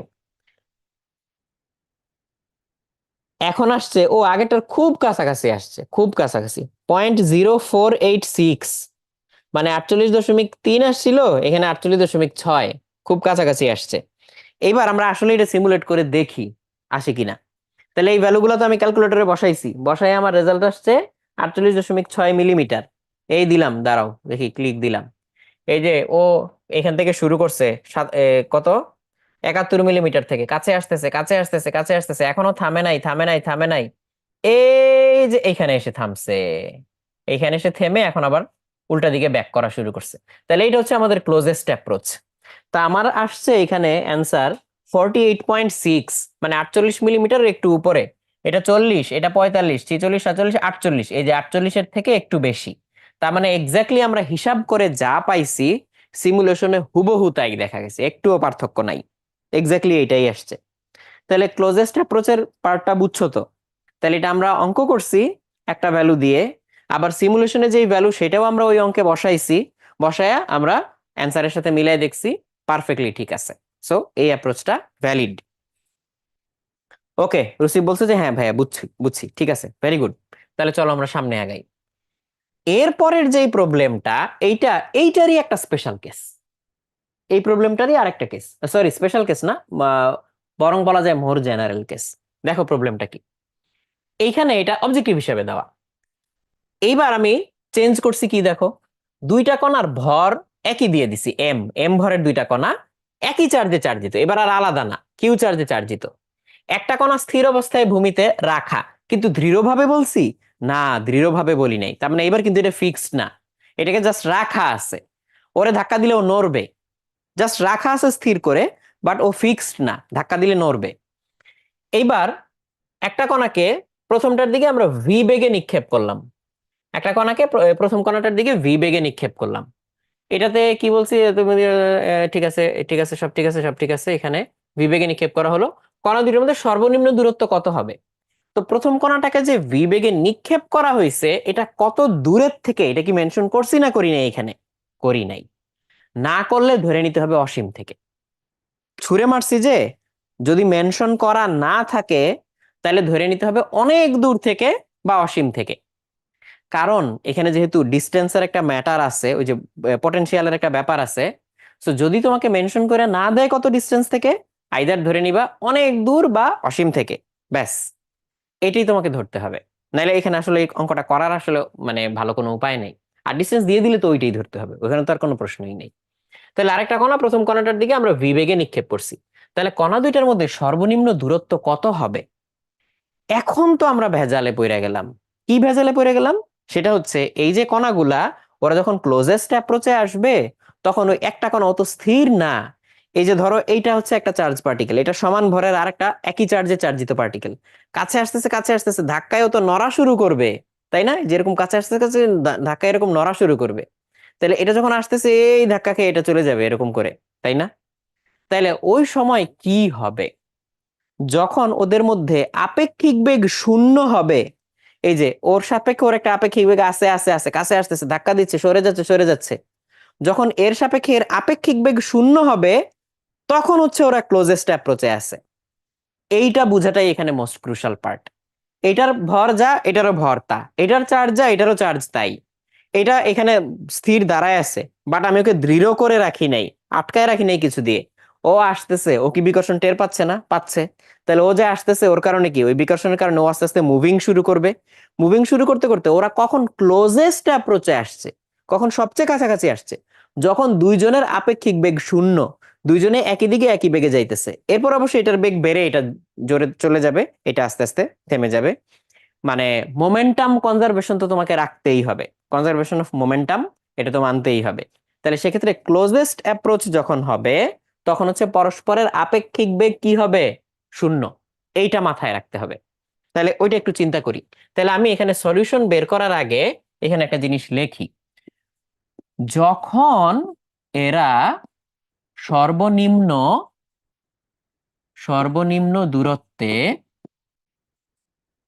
তখন এদের আপেক্ষিক আপেক্ষিক বেগ শূন্য হবে, শূন্য হবে। কারণ তা যদি না হয়, এটার সাপেক্ষে এটার বেগ যদি শূন্য না হয়, তাহলে কি এটা আরো কাছে আসতে পারতেছে? বেগ আছে মানে কি, এটার সাপেক্ষে এটার বেগ আছে মানে কি, হয় এটা এটার চেয়ে কাছে আসতেছে, আরো কাছে আসতেছে, নাহলে আরো দূরে যাচ্ছে। বেগ থাকলেই তো এই কাছে আসা দূরে যাওয়া সম্ভব। ক্লোজেস্ট অ্যাপ্রোচ মানে কি, সবচেয়ে সর্বনিম্ন দূরত্ব, সেটা কখন সম্ভব? যখন পরস্পরের আপেক্ষিক বেগ শূন্য, এর চেয়ে তো আর কাছে আসতে পারবে না, তাই না? এই হচ্ছে ব্যাপার। সো এইটা মাথায় রাখতে হবে, এইটাই হচ্ছে এই অঙ্কের সবচেয়ে ক্রুশাল পার্ট। এটা বুঝছো কিনা আমাকে বলো। তাহলে এটা যদি হয়, তাহলে ভরবেগের সংরক্ষণ সূত্র থেকে আমরা একটা জিনিস পাবো, ভরবেগের সংরক্ষণ সংরক্ষণ এখান থেকে একটা জিনিস পাবো। সেটা হচ্ছে শুরুতে একটা ফিক্স ছিল আর একটা মুভিং, তাহলে প্রিভিয়াস ভরবেগ কত? একটার ভর এম, ওটার বেগ ভি, আর আরেকটা স্থির ছিল, তাহলে ভরবেগ শূন্য। আর এখন পরস্পরের আপেক্ষিক বেগ শূন্য, পরস্পরের আপেক্ষিক বেগ শূন্য, তার মানে কি দুইটা একই দিকে একই বেগে যাচ্ছে, তাইলে টোটাল ভরবেগ তো কনজার্ভ থাকতে হবে। তাইলে এমন কোন সিচুয়েশন হইতে পারে, বা এমন কিভাবে ওদের মধ্যে বেগটা ভাগাভাগি হইতে পারে, যাতে দুইজনে মিলে টোটাল ভরবেগ একই, বাট একজনের সাপেক্ষে আরেকজনের বেগ শূন্য? এইখানে সিচুয়েশনটা যদি ভর আলাদা হইতো তাইলে খুবই ডিফিকাল্ট হইতো, আমাদের ওই যে স্থিতিস্থাপক সংঘর্ষের মতো করে চিন্তা করতে হইতো। বাট লাকিলি দুইটার ভর সমান দিয়ে দিছে, তাইলে আসলে সলিউশনটা খুবই সিম্পল, যে এইটার ভর যা, যদি আমরা বেগ দুইটা সমানভাবে ডিস্ট্রিবিউট করে দেই, দুইটারই তো ভর এম, দুইটারই বেগ যদি আমরা v/2 দিয়ে দেই, তাইলে দেখো mv, এখানে টোটাল ভরবেগ, এখানে কত mv/2, mv/2 যোগ করলে কত হবে mv। তার মানে ওরা যখন ক্লোজেস্ট অ্যাপ্রোচে আছে দুইজনেই একই দিকে v/2 বেগে চলতেছে। সো এটা হচ্ছে এই অঙ্কের মোস্ট ক্রুশাল পার্টটা ছিল, যে ভরবেগের সংরক্ষণ সূত্রটা অ্যাপ্লাই করা। বাকিটুকু আমরা আগের অঙ্কে যা করছি তাই। চলো বাকিটুকু করি। তাহলে বাকিটুকুতে ব্যাপারটা এমন ছিল যে এই কণাটা এদিক থেকে আসতেছে ভি বেগে অসীম দূরত্ব থেকে, আর এই কণাটা ওর হচ্ছে ভেলোসিটি 0। আর যখন ক্লোজেস্ট অ্যাপ্রোচে আসছে তখন এই কণাটার বেগ v/2, এই কণাটারও বেগ v/2, এই, এবং এই ক্লোজেস্ট অ্যাপ্রোচে ওদের মধ্যবর্তী যে দূরত্ব সেটাকে আমরা ধরে নিলাম এক্স। তাইলে আমরা সমীকরণটা সাজাবো কিভাবে? তাহলে এই অবস্থায় ও তো অসীম দূরে, কত দূরে? ও হচ্ছে অসীম দূরে। তাহলে ওর গতিশক্তি কত? ওর গতিশক্তি হচ্ছে হাফ এম ভি স্কোয়ার। অসীমে থাকলে পটেনশিয়াল এনার্জি আছে এটার রেসপেক্টে এটার? অসীমে থাকলে পটেনশিয়াল এনার্জি আছে এটার রেসপেক্টে এটার? নাই তো। কারণ পটেনশিয়ালের ফর্মুলা কি? এইখানে যেই চার্জ আছে তার জন্য অসীম দূরত্বের পটেনশিয়াল কত? 0। অসীম দূরত্বের পটেনশিয়াল কত? 0। 1/4πε0 কিউ বাই ডিস্টেন্স, ডিস্টেন্স হচ্ছে অসীম। তাহলে পটেনশিয়াল যেহেতু নাই, পটেনশিয়াল এনার্জিও নাই, তাহলে হচ্ছে কাইনেটিক এনার্জি আছে শুধু, পটেনশিয়াল এনার্জি নাই। ইকুয়ালস পরের সিচুয়েশন, পরের সিচুয়েশনে দুইটাই একই দিকে একই বেগে যাচ্ছে। তাহলে 2 দিয়ে গুণ করি প্রত্যেকের গতিশক্তিকে, তাহলে টোটাল গতিশক্তি পেয়ে যাব half M v/2 whole square, এইটা। তাহলে 2 দিয়ে গুণ করলাম একটার গতিশক্তিকে, তাহলে দুইটার গতিশক্তি পেয়ে গেলাম এই যে এই অবস্থায় half M v/2 square, half M v/2 square. কয়বার নিব? দুইবার, কারণ দুইটা পার্টিকেল আছে। তাহলে গতিশক্তির পার্ট ডান, প্লাস বিভব শক্তি এটার সাপেক্ষে এটার।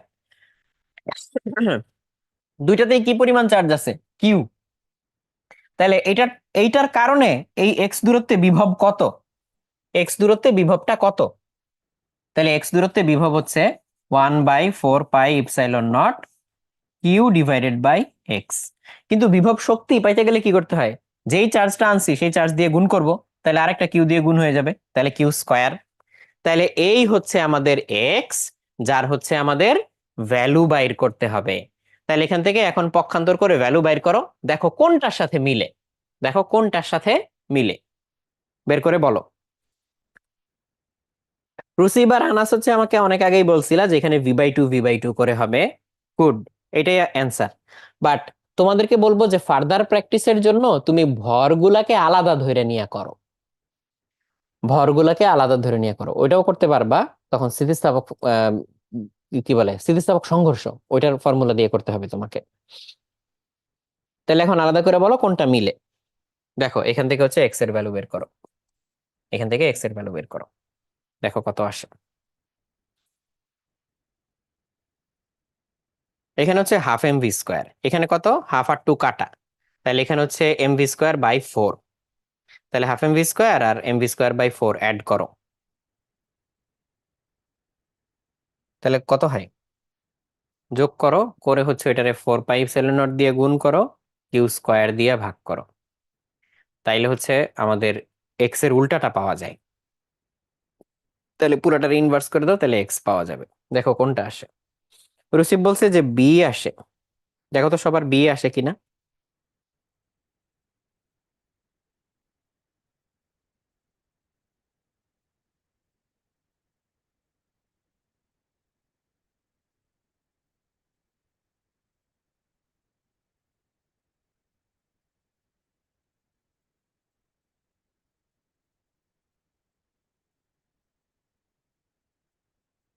বি আসছে, মানে 1/4πε0, এটা তো থাকবেই উপরে। হ্যাঁ, আমার 4 থেকে যাচ্ছে যেহেতু উল্টাই দিছি।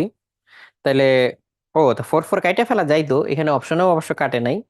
তাহলে হচ্ছে 4/4πε0 উপরে কিউ স্কোয়ার আসে, নিচে হচ্ছে এমভি স্কোয়ার আসে। হ্যাঁ, ঠিকই আছে, ক্ষয়ই তো হওয়ার কথা, ক্ষয়ই হওয়ার কথা, মিলছে। হ্যাঁ, আয়মান তারপর হচ্ছে আনাস রসিব তিনজনেরই খ আসছে। হ্যাঁ ঠিকই আছে, খই আসে, এটাই অ্যান্সার। তাহলে এখানে এক্স ইকুয়ালস, হিসাব করলে এই যে আমি তো বললামই এখানে হচ্ছে ভি স্কোয়ার বাই 4, আর এটা তো হচ্ছে হাফ এম ভি স্কোয়ার।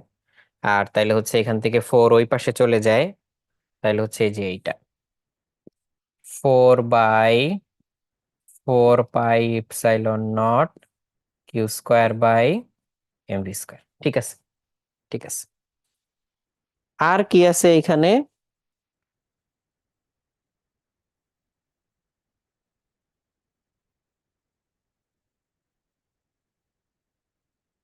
আপাতত এটাতে আর কিছু বলার নাই, চলবে। নেক্সট দেখি, কিউ চার্জের একটা কণা এল দৈর্ঘ্যের একটা ঘনকের কেন্দ্রে আছে, একদম কেন্দ্রে। কিউ মানের আরেকটা চার্জ ও থেকে এল দূরত্বে রাখা হইল। এবিসিডি তল দ্বারা নির্গত তড়িৎ ফ্লাক্স কত? এবিসিডি তল কোনটা? এই যে এইটা, এটা হচ্ছে এবিসিডি তল, এই যে এবিসিডি তল। এবিসিডি তল দ্বারা নির্গত তড়িৎ ফ্লাক্স কত? এখন গোলকের যে কোনো পৃষ্ঠ দিয়ে নির্গত তড়িৎ ফ্লাক্সের বেলায় বাইরের চার্জের কোনো ভূমিকা নাই, কারণ গাউসের ফর্মুলা কি ছিল? ফর্মুলা ছিল হচ্ছে যে closed surface integral E dot DS equals Q enclosed by epsilon naught. এখন এইটা এনক্লোজড চার্জ, বাইরে যেটা আছে এটা তো এই বক্সের মধ্যে নাই, তাহলে সেটা এই বক্স থেকে নির্গত তড়িৎ ফ্লাক্সে কোনো ভূমিকা পালন করবে না। বক্সটা সিমেট্রিক, এই বক্সে এনক্লোজড কিউ হচ্ছে এইটা, এনক্লোজড চার্জ হচ্ছে শুধু একটা কিউ। তাহলে এই কিউ বাই এপসাইলন নট এটা হচ্ছে বক্স থেকে মোট নির্গত তড়িৎ ফ্লাক্স। কিন্তু এই বক্সটা সিমেট্রিক, ওর কয়টা তল আছে? 6টা। এই বক্সটা সিমেট্রিক এবং এই বক্সে হচ্ছে 6টা তল আছে। তাহলে প্রত্যেকটা তল দিয়ে নির্গত তড়িৎ ফ্লাক্স সমান হবে, যেহেতু একদম কেন্দ্রে রাখা আছে। কেন্দ্রের সাপেক্ষে বক্সের সবগুলা তল সমান দূরত্বে এবং সবগুলা তলের ক্ষেত্রফল সেম, ঘনক যেহেতু, ঘনক, এই যে ঘনক বলছে, তাহলে হচ্ছে প্রতি তল দিয়ে ঠিক এটার 6/1 তড়িৎ ফ্লাক্স নির্গত হবে। তাহলে 1/6, এটাই তোমার অ্যান্সার।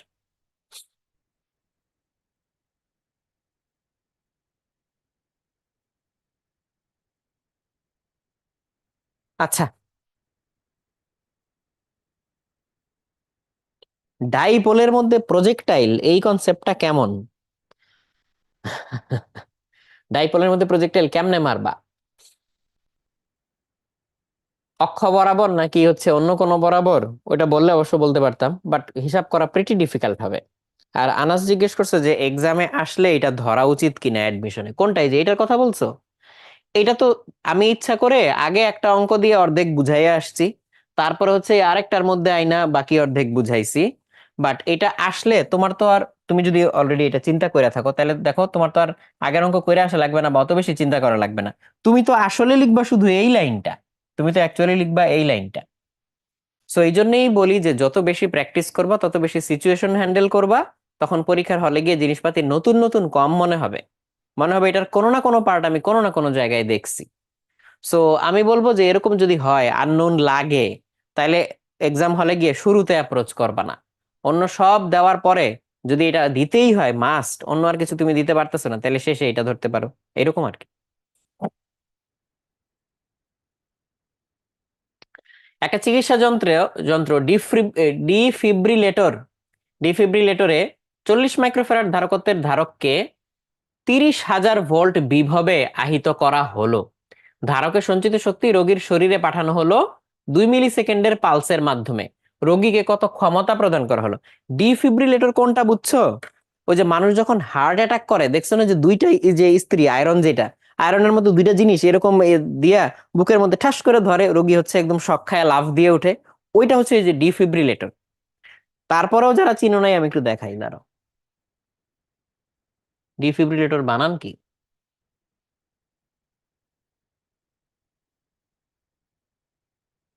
ওই চলে আসছে, এই যে এইটাই ডিফিব্রিলেটর। এই যে এই জিনিস, দাঁড়াও ইমেজটাই দেখাই। ডিফিব্রিলেটর হচ্ছে এই যে দেখো এখানে, এই যে ডাক্তার হচ্ছে এই যে দুইটা নিয়ে ঘষা দিছে, সো এটার ভিতরে চার্জ আছে। এরপরে কি করবে, এরপরে হচ্ছে এটারে 30 কিলো ভোল্টে চার্জিত করছে। পরে হচ্ছে এই যে রোগীর বুকের মধ্যে দুই পাশে ধরবে, ধরার পরে একটা ঝাঁকুনি দিয়ে তার বুকের ভিতর দিয়ে বিদ্যুৎ যাবে, হার্টের ভিতর দিয়ে বিদ্যুৎ যাবে। সো হার্টটাকে চালু করার জন্য হচ্ছে এটা করা, এটি হচ্ছে ডিফিব্রিলেটর। তাহলে ডিফিব্রিলেটরের অঙ্কটা কি একটু দেখি। সো বলছে যে 40 মাইক্রোফ্যারাড ধারকত্বের একটা ধারককে 30,000 ভোল্ট বিভবে আহিত করা হইল। তাহলে আমরা এখানে কি পাইতেছি দেখো, তাহলে capacitance C equals 40 microfarad, V equals 30,000 volt. তাহলে এনার্জি কত, হাফ সিভি স্কোয়ার, এটা হচ্ছে টোটাল এনার্জি। তাহলে সি হচ্ছে 40 × 10⁻⁻6, আর ভি হচ্ছে 30,000, 30,000, হাফ সিভি স্কোয়ার। তাহলে টোটাল এনার্জি পেয়ে যাব আমরা হাফ সি, সি কত, 40 × 10⁻⁻6 মাইক্রো। তাহলে সি পাইলাম, ভি স্কোয়ার 30,000 স্কোয়ার, তাহলে 18,000, 18,000 জুল। এখন এটা বলছে 2 মিলি সেকেন্ডের একটা পালসের মাধ্যমে দিয়ে দিল, তার মানে 2 মিলি সেকেন্ডের মধ্যে এনার্জিটা রোগীর বডিতে চলে গেল। তাহলে কত ক্ষমতা প্রদান করা হইলো। পাওয়ার, পাওয়ার হচ্ছে এনার্জিকে টাইম দিয়ে ভাগ করতে হয়। তাহলে আমরা এখানে 18,000 পাইছি, তাকে হচ্ছে 2 মিলি সেকেন্ড 10⁻³ এটা দিয়ে ভাগ দিলে কত ওয়াট সেইটা পাবো। তাহলে এটাকে ভাগ দিচ্ছি 2 × 10⁻³ দিয়ে। ওরে বাবা, অনেক বড় আসছে, কত আসছে, 9 × 10⁻⁶, 9 মেগাওয়াট।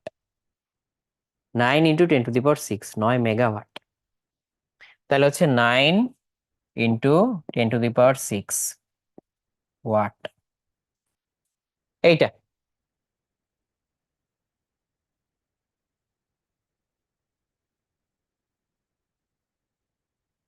রাইট, 9 মেগাওয়াট, তাও যদি বাঁচে আর কি।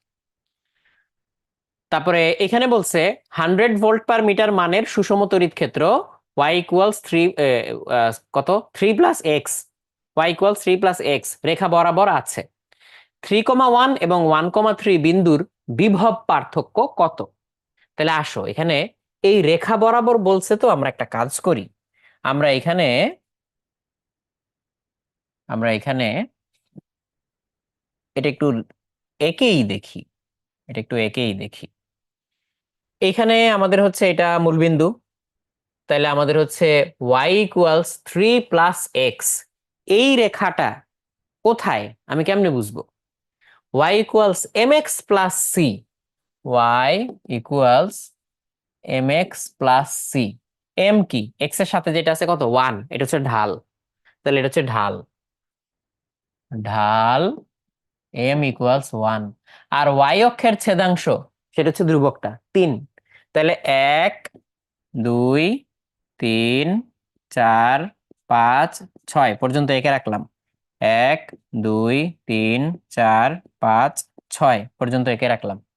তাহলে এইখান থেকে যখন পরের ঘরে যাবে, ঢাল তো 1, তাহলে হচ্ছে 1 ঘর উপরে থাকবে, আর এখান থেকে যখন 1 ঘর পিছে গেছে 1 ঘর নিচে নামবে। তাহলে রেখাটা এরকম। ও, ওয়াই এর ছেদাংশ 3 থেকে তো শুরু হবে, সরি, 1, 2, 3, এই যে এখান থেকে শুরু হবে। তাহলে 1 ঘর যখন সামনে যাবে 1 ঘর উপরে উঠবে, এই যে এরকম। এটা হচ্ছে আমাদের রেখা। তো এই রেখা বরাবর বলছে তড়িৎ ক্ষেত্র। তাহলে তড়িৎ ক্ষেত্রটাকে যদি আমি নীল কালি দিয়ে দেখাই, এটা হচ্ছে y ইকুয়ালস 3+x রেখা। তো এই রেখা বরাবর তড়িৎ ক্ষেত্র, তাহলে এই যে এই বরাবর তড়িৎ ক্ষেত্র, এই বরাবর তড়িৎ ক্ষেত্র, এই বরাবর তড়িৎ ক্ষেত্র, তড়িৎ ক্ষেত্রটা আমরা দেখলাম, তড়িৎ ক্ষেত্রটা এমন, এই যে তড়িৎ ক্ষেত্রটা এমন। এখন আমাকে বলছে 3,1 আর 1,3 এই দুটো বিন্দু কই আছে একটু দেখি। এটা আমি সবুজ কালি নিলাম। তাহলে 1,3, 1, 2, 3, এখানে একটা বিন্দু, আর হচ্ছে 3,1, 1, 2, 3, এখানে একটা বিন্দু। এই এক বিন্দু থেকে আরেক বিন্দুতে হচ্ছে আমার বলছে বিভব পার্থক্য কত। তো এই 1,3 আর 3,1 আমি যোগ করলাম, এই যে এই রেখাটা যোগ করলাম, এই যে দেখো, এই রেখাটা যোগ করলাম। তো এই যে এই রেখাটা যে আমি পাইলাম, এই বিন্দুটা হচ্ছে 3,1, এই বিন্দুটা হচ্ছে 1,3। তো এই দুই বিন্দুর মধ্যে বিভব পার্থক্য কত তোমার কি মনে হয়? এই দুই বিন্দুর মধ্যে বিভব পার্থক্য কত কি মনে হয় তোমার? আমাকে বলছে যে সুষম তড়িৎ ক্ষেত্র এই বরাবর আছে, তার মানে এই পয়েন্টে তড়িৎ ক্ষেত্র যা, এই পয়েন্টেও কিন্তু তড়িৎ ক্ষেত্র তাই, একটুও বাড়ে নাই একটুও কমে নাই। তো আমরা বিভব পার্থক্যের একটা ফর্মুলা জানতাম না? বিভব পার্থক্যের একটা ফর্মুলা জানতাম, ওই যে ভি ইকুয়ালস ইডি। তো ওইটার ভেক্টর ফর্মটা কি ছিল? ওই ই এর সাথে ডি কে ডট করতে হয়, ই এর সাথে ডি কে ডট করতে হয়। তাহলে ই যেদিকে, আমি যদি সেদিকেই যাই, তাহলে হচ্ছে ওই ই ডট ডি করলে যেই মানটা পাওয়া যায়, ই যেদিকে যদি আমি সেদিকেই যাই, তাহলে হচ্ছে কি হবে? ওই পরিমাণ বিভব আমার কমবে। আর যদি উল্টা দিকে যাই, তার মানে ই এবং ডি এর মধ্যে যদি 180 ডিগ্রি থাকে, তাহলে ওই পরিমাণ বিভব আমার বাড়বে। কিন্তু এইখানে দেখা যাচ্ছে, মানে আমি চোখের দেখায় বুঝতে পারতেছি যে এটা 90 ডিগ্রি। তুমি চাইলে চেকও করে নিতে পারবা। এই যে এই 1,3 আর 3,1 দিয়ে তুমি একটা সরল রেখা আঁকো, ওইটার ঢাল দেখো। 1,3 আর 3,1 দিয়ে তুমি একটা সরল রেখা আঁকো, একে ওইটার ঢাল দেখো। আমি এখানে দেখাই। তাহলে এই যে এই রেখাটাকে যদি আমি আরো বাড়াই, পিছন দিকে আরো যদি বাড়াই, কোথায় ছেদ করে? এখানে ছেদ করে, যে এখানে ছেদ করতেছে। আর এখানে বাড়াইলে কোথায় ছেদ করতেছে? এই যে এখানে ছেদ করতেছে। তাহলে এই রেখাটার সমীকরণ কি?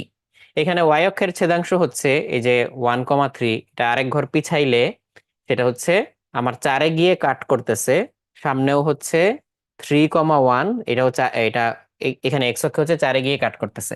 তার মানে এখানে কাট অফ পয়েন্টটা হচ্ছে 0,4, এখানে হচ্ছে 4,0। তাহলে এটার জন্য আমার সরল রেখার সমীকরণ কি হবে? এটা যদি y1 ধরি, y1 ইকুয়ালস, ঢালটা আমি পাইতেছি -1, তাহলে -x, আর ছেদাংশ হচ্ছে 4, 4 - x, y ইকুয়ালস 4 - x, এটা হচ্ছে ওর সমীকরণ। তাহলে এখানে দেখা যাচ্ছে ঢালটা -1, এখানে ঢাল কত? +1। তাহলে এই দুইটার ঢাল গুণ করলে কত আসতেছে? -1 আসতেছে না? তাহলে একটা আরেকটার সাথে কি 90 ডিগ্রিতে আছে না? তাহলে এখানে ই আর ডি পরস্পর 90 ডিগ্রিতে আছে। তাহলে ই ডট ডি করলে আমার কত? 0 চলে আসবে না? তাহলে আসলে কোনো বিভব পার্থক্য তো নাই। এই পয়েন্টের বিভব যা, এই পয়েন্টের বিভবও তাই। এটা বুঝছো কিনা কথাটা? কথাটা বুঝতে পেরেছো কিনা আমাকে একটু বলো।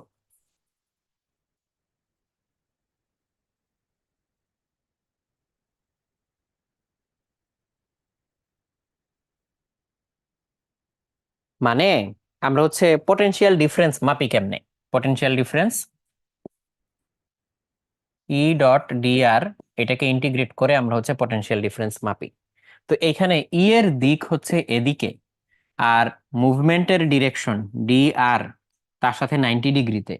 তাহলে এখানে হচ্ছে কজ 90 ডিগ্রি চলে আসতেছে। তাহলে যাই করি না কেন অ্যান্সার 0 আসবে। যেটাই করি না কেন অ্যান্সার 0 আসবে, যত দূরেই নিয়ে যাই। এই বরাবর আরো দূরে নিয়ে যাই বা কম দূরত্ব নিয়ে যাই, তাহলে আরো আমি এখানে 3,1 না লিখে কোন পয়েন্ট লিখতে পারতাম? 2,2 লিখতে পারতাম, তাইলেও আমার একই রেজাল্ট আসতো। 2,2 লিখতে পারতাম, তাইলেও রেজাল্ট একই আসতো। আচ্ছা, এই যে সৌরভ বলছো বুঝি নাই, তাহলে সৌরভ আবার একটু বুঝাই, আবার একটু বুঝাই, একটু ভালো করে খেয়াল করো। আমরা, ও পটেনশিয়ালে তো হচ্ছে মাইনাস লাগে, মাইনাস মাইনাস, ওই যে তখন শুরুতে যেটা বলতেছিলাম, একই direction different direction. Potential difference এটা আমরা কি দিয়ে মাপি? পটেনশিয়াল ডিফারেন্সের ফর্মুলা হচ্ছে এইটা, -E.dr, এটাকে হচ্ছে শুরুর পয়েন্ট থেকে শেষ পয়েন্ট পর্যন্ত ইন্টিগ্রেট করতে হয়। সো আমি অ্যাকচুয়ালি পুরো ইন্টিগ্রেশনটাও করতে পারতাম। আমার শুরুর পয়েন্ট কোনটা ছিল? 1,3। আর শেষের পয়েন্ট কোনটা ছিল? 3,1 নাকি 3,1, যেটাই হোক, মানে শুরু যেখানে করি শেষ যেখানে করি। সো আমি এই ইন্টিগ্রেট করে যে রেজাল্ট পাইতাম, সেইটাই আমার হচ্ছে দুই বিন্দুর বিভব পার্থক্য। কিন্তু ইন্টিগ্রেট করার আগেই আমি একটা জিনিস টের পাইছি, সেটা হচ্ছে আমার ই যেদিকে মুভমেন্টের ডিরেকশন তার 90 ডিগ্রিতে। কেমনে? তাইলে আর আমার ইন্টিগ্রেশনটা করা লাগতেছে না, আমি চাইলে ইন্টিগ্রেশনও করতে পারতাম, বাট তাইলে আর আমার ইন্টিগ্রেশনটা করা লাগতেছে না। সো মানে তাহলে হইলোটা কি? এটা যে 90 ডিগ্রিতে আমি বুঝলাম কেমনে? ই এর ডিরেকশন আমাকে বলে দিছে এই রেখা বরাবর, এই রেখা বরাবর y ইকুয়ালস 3 + x, তাহলে এই রেখা বরাবর ই এর ডিরেকশন। ওকে, ভেরি গুড। আর মুভমেন্টের ডিরেকশন কোন দিকে? 1,3 পয়েন্ট থেকে 3,1 পয়েন্টের দিকে। তো আমি এইটার সমীকরণ লিখে দেখলাম যে এই রেখা বরাবর যদি আমি মুভ করি, এই রেখার সমীকরণ কি? -x + 4। তাহলে এখানে ঢাল হচ্ছে +1, এখানে ঢাল হচ্ছে -1। তাহলে এটা এটার সাথে কি আছে? 90 ডিগ্রিতে আছে। তাহলে যদি 90 ডিগ্রিতে থাকে, যদি এটা 90 ডিগ্রিতে থাকে, তাহলে হচ্ছে ই ডট ডিআর করলে যেই পয়েন্ট থেকে শুরু করে যেই পয়েন্টেই শেষ করি না কেন, এদের মধ্যবর্তী কোণ তো 90 ডিগ্রি, আমার এটা জিরো আসবে না? তাহলে জিরোকে আমি যেখান থেকেই যাই ইন্টিগ্রেট করি না কেন, জিরোই তো আসবে। তাহলে পটেনশিয়াল ডিফারেন্স নাই। আর কেউ যদি হচ্ছে অ্যাকচুয়াল ইন্টিগ্রেশনটা শেষ করতে চাও, তাহলে ই এর ভ্যালু লাগবে। তাহলে ই এর ভ্যালু আমি কেমনে পাবো? ওই যে এখানে ঢাল আমি পাইছি 1, তাহলে আমি ওইটাও একটু লিখে দেই, তুমি চাইলে নিজে একটু ক্যালকুলেটরে বসায় দেখতে পারো। তাহলে ওই যে ঢাল যে 1 পাইছি, তাহলে অ্যাকচুয়ালি যদি আমি ট্যান থিটা বের করতে চাই, তাহলে tan theta equals 1, theta equals 45 degree. তাহলে ই এর ভ্যালুটা আমি এখানে আলাদা করে তোমাকে বলে দিচ্ছি। আমার অঙ্ক কিন্তু শেষ, এটা জিরো আসবে কারণ cos 90, বাট এটা হচ্ছে alternate method, alternate alternate method. তাহলে ই এর ভ্যালুটা কত আসবে? আমার বলছে 100 ভোল্ট/মিটার মানের সুষম তড়িৎ ক্ষেত্র। তাহলে এইখানে আই কম্পোনেন্ট কত আর জে কম্পোনেন্ট কত, ওইটা বের করতে পারলেই তো ই বের হয়ে গেল, তাই না? তাহলে আই কম্পোনেন্ট মানে কি? এটা এদিকে কতটুকু যায়। আর জে কম্পোনেন্ট মানে কি? এটা উপরের দিকে কতটুকু যায়। তাহলে এখানে 100 cos 45 আর sin 45। তাহলে 100 cos 45 কত? 100 cos 45, এটা হচ্ছে এক্স উপাংশ।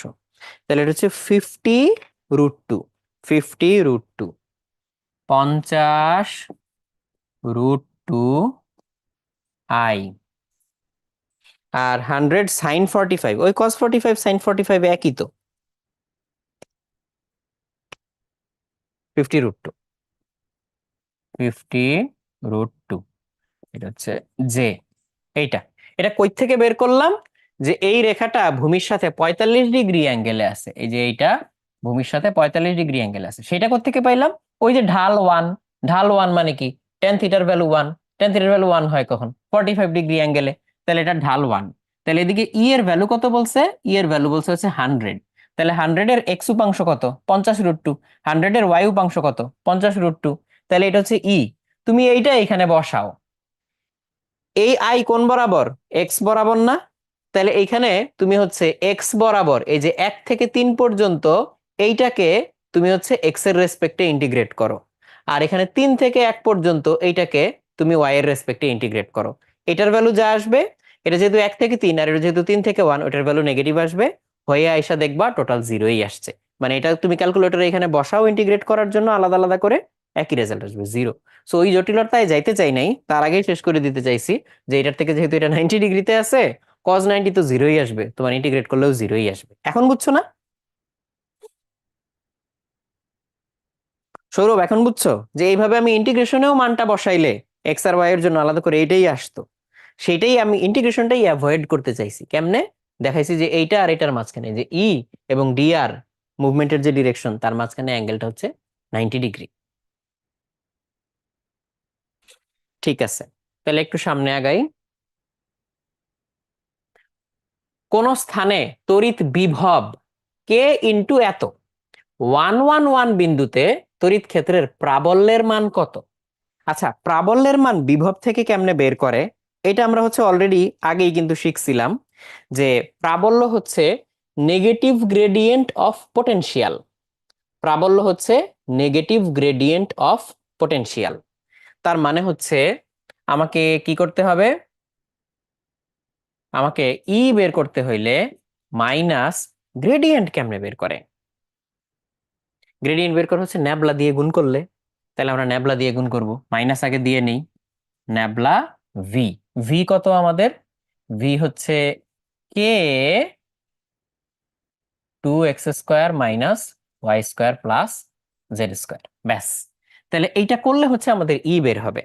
ন্যাবলার ভিতরে কি আছে? ন্যাবলার ভিতরে হচ্ছে এই যে এরকম আছে, এটা হচ্ছে delta delta x K 2x² - y² + z² I, সামনে মাইনাস থাকুক, তারপরে হচ্ছে ডেল ডেল্টা ওয়াই কে 2x² - y² + z² জে, তারপরে কি থাকবে ডেল্টা ডেল্টা জেড, কে কে এর মতো থাকুক 2x² - y² + z², কে, ব্যাস।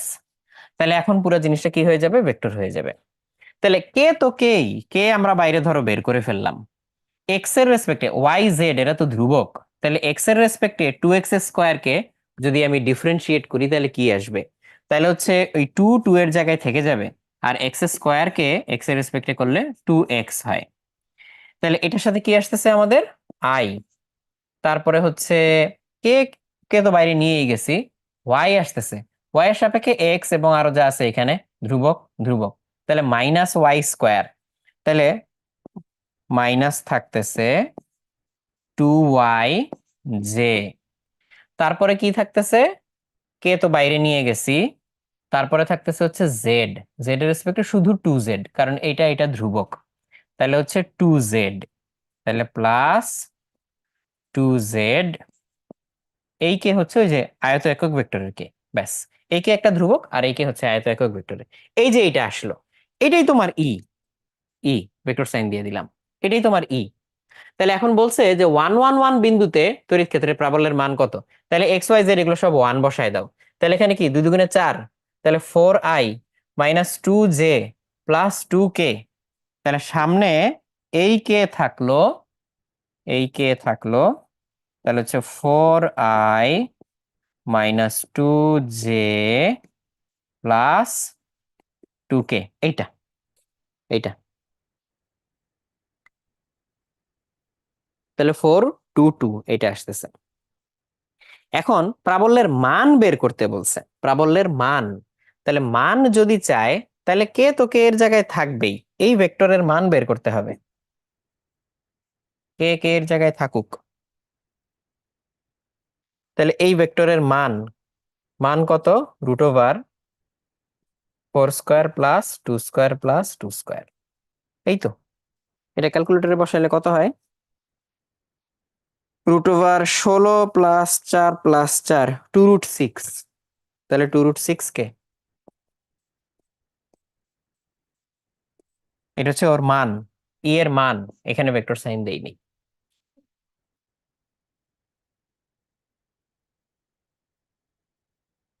কে এর সামনে মাইনাস হবে, হ্যাঁ হ্যাঁ, এই যে এই মাইনাসটা এখানে দেওয়া হয়নি, এই যে মাইনাস, এই যে মাইনাস, তাহলে ওইখানেও কি হবে, সামনে একটা মাইনাস, এই যে মাইনাস, রাইট, ঠিক আছে।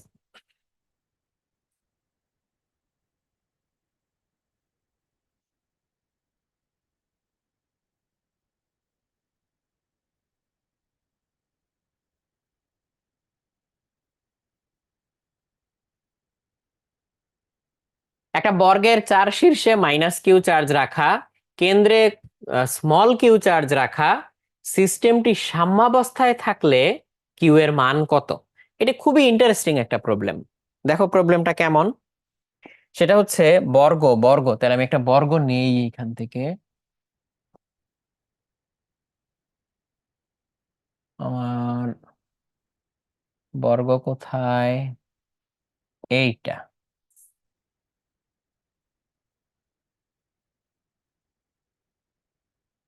এই যে বর্গ, একটা বর্গ নিলাম, 4 শীর্ষে -q চার্জ রাখা, তাহলে এখানে হচ্ছে -q, এইখানেও -q, এইখানেও -q, এইখানেও -q।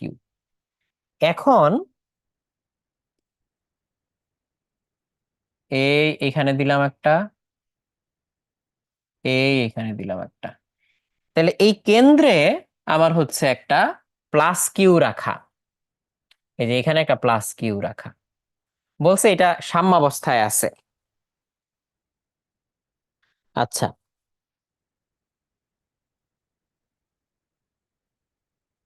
সৌরভ বলছো যে যে ম্যাথ গুলো বোর্ডে বেশি আসে ওগুলো হচ্ছে নেক্সট ক্লাসে নিয়ে আসার জন্য, ওগুলো অলরেডি করাই ফেলছি, এখান থেকে যা যা ম্যাথ বোর্ডে আসে অলরেডি তোমাদের আগের ক্লাসগুলোতে করানো হয়ে গেছে। তাও নেক্সট ক্লাসে দুই একটা নিয়ে আসবো নে। সো সব মিলে একটা সুন্দর র্যাপ আপ হবে আর কি। হ্যাঁ,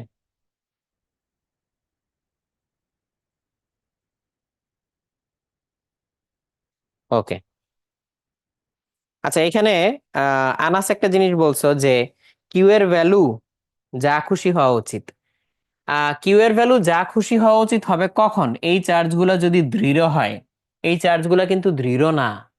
এই চার্জগুলো কিন্তু দৃঢ় না, দৃঢ় নয়। সো দেখো জিনিসটা কেমন মারাত্মক ব্যালেন্সের মধ্যে আছে। আমরা যেহেতু সিস্টেমটা সিমেট্রিক, যে কোনো একটা নিয়ে চিন্তা করি। আমাদের এখানে আজান দিয়ে দিছে, আমি একটু পরে ক্লাসটা শেষই করে দিব, তাইলে আর আলাদা করে নামাজের জন্য বিরতি দিচ্ছি না। 5 মিনিট পরে আমি শেষ করে দিচ্ছি, একটু ধৈর্য ধরো, তারপর আমরা একসাথে নামাজে চলে যাবো না। সো এখানে দেখো এটা কিন্তু দৃঢ় নয়। সো তাইলে আসলে ব্যালেন্সটা কেমনে হচ্ছে খুব ভালো করে খেয়াল করো। এই যে একটা চার্জের কথা চিন্তা করো, সবার জন্য একই জিনিস কাজ করবে, বাট একটার কথা চিন্তা করো। এইটাকে ও যতটুকু জোরে ধাক্কা দিবে, ও ততটুকু জোরে ধাক্কা দিবে। আর ওই দূরেরটা আবার একটা ফোর্সে ধাক্কা দিবে। এইটাই যা ধাক্কা দিচ্ছে, এইটাই যা ধাক্কা দিচ্ছে, আর ওইটাই যা ধাক্কা দিচ্ছে।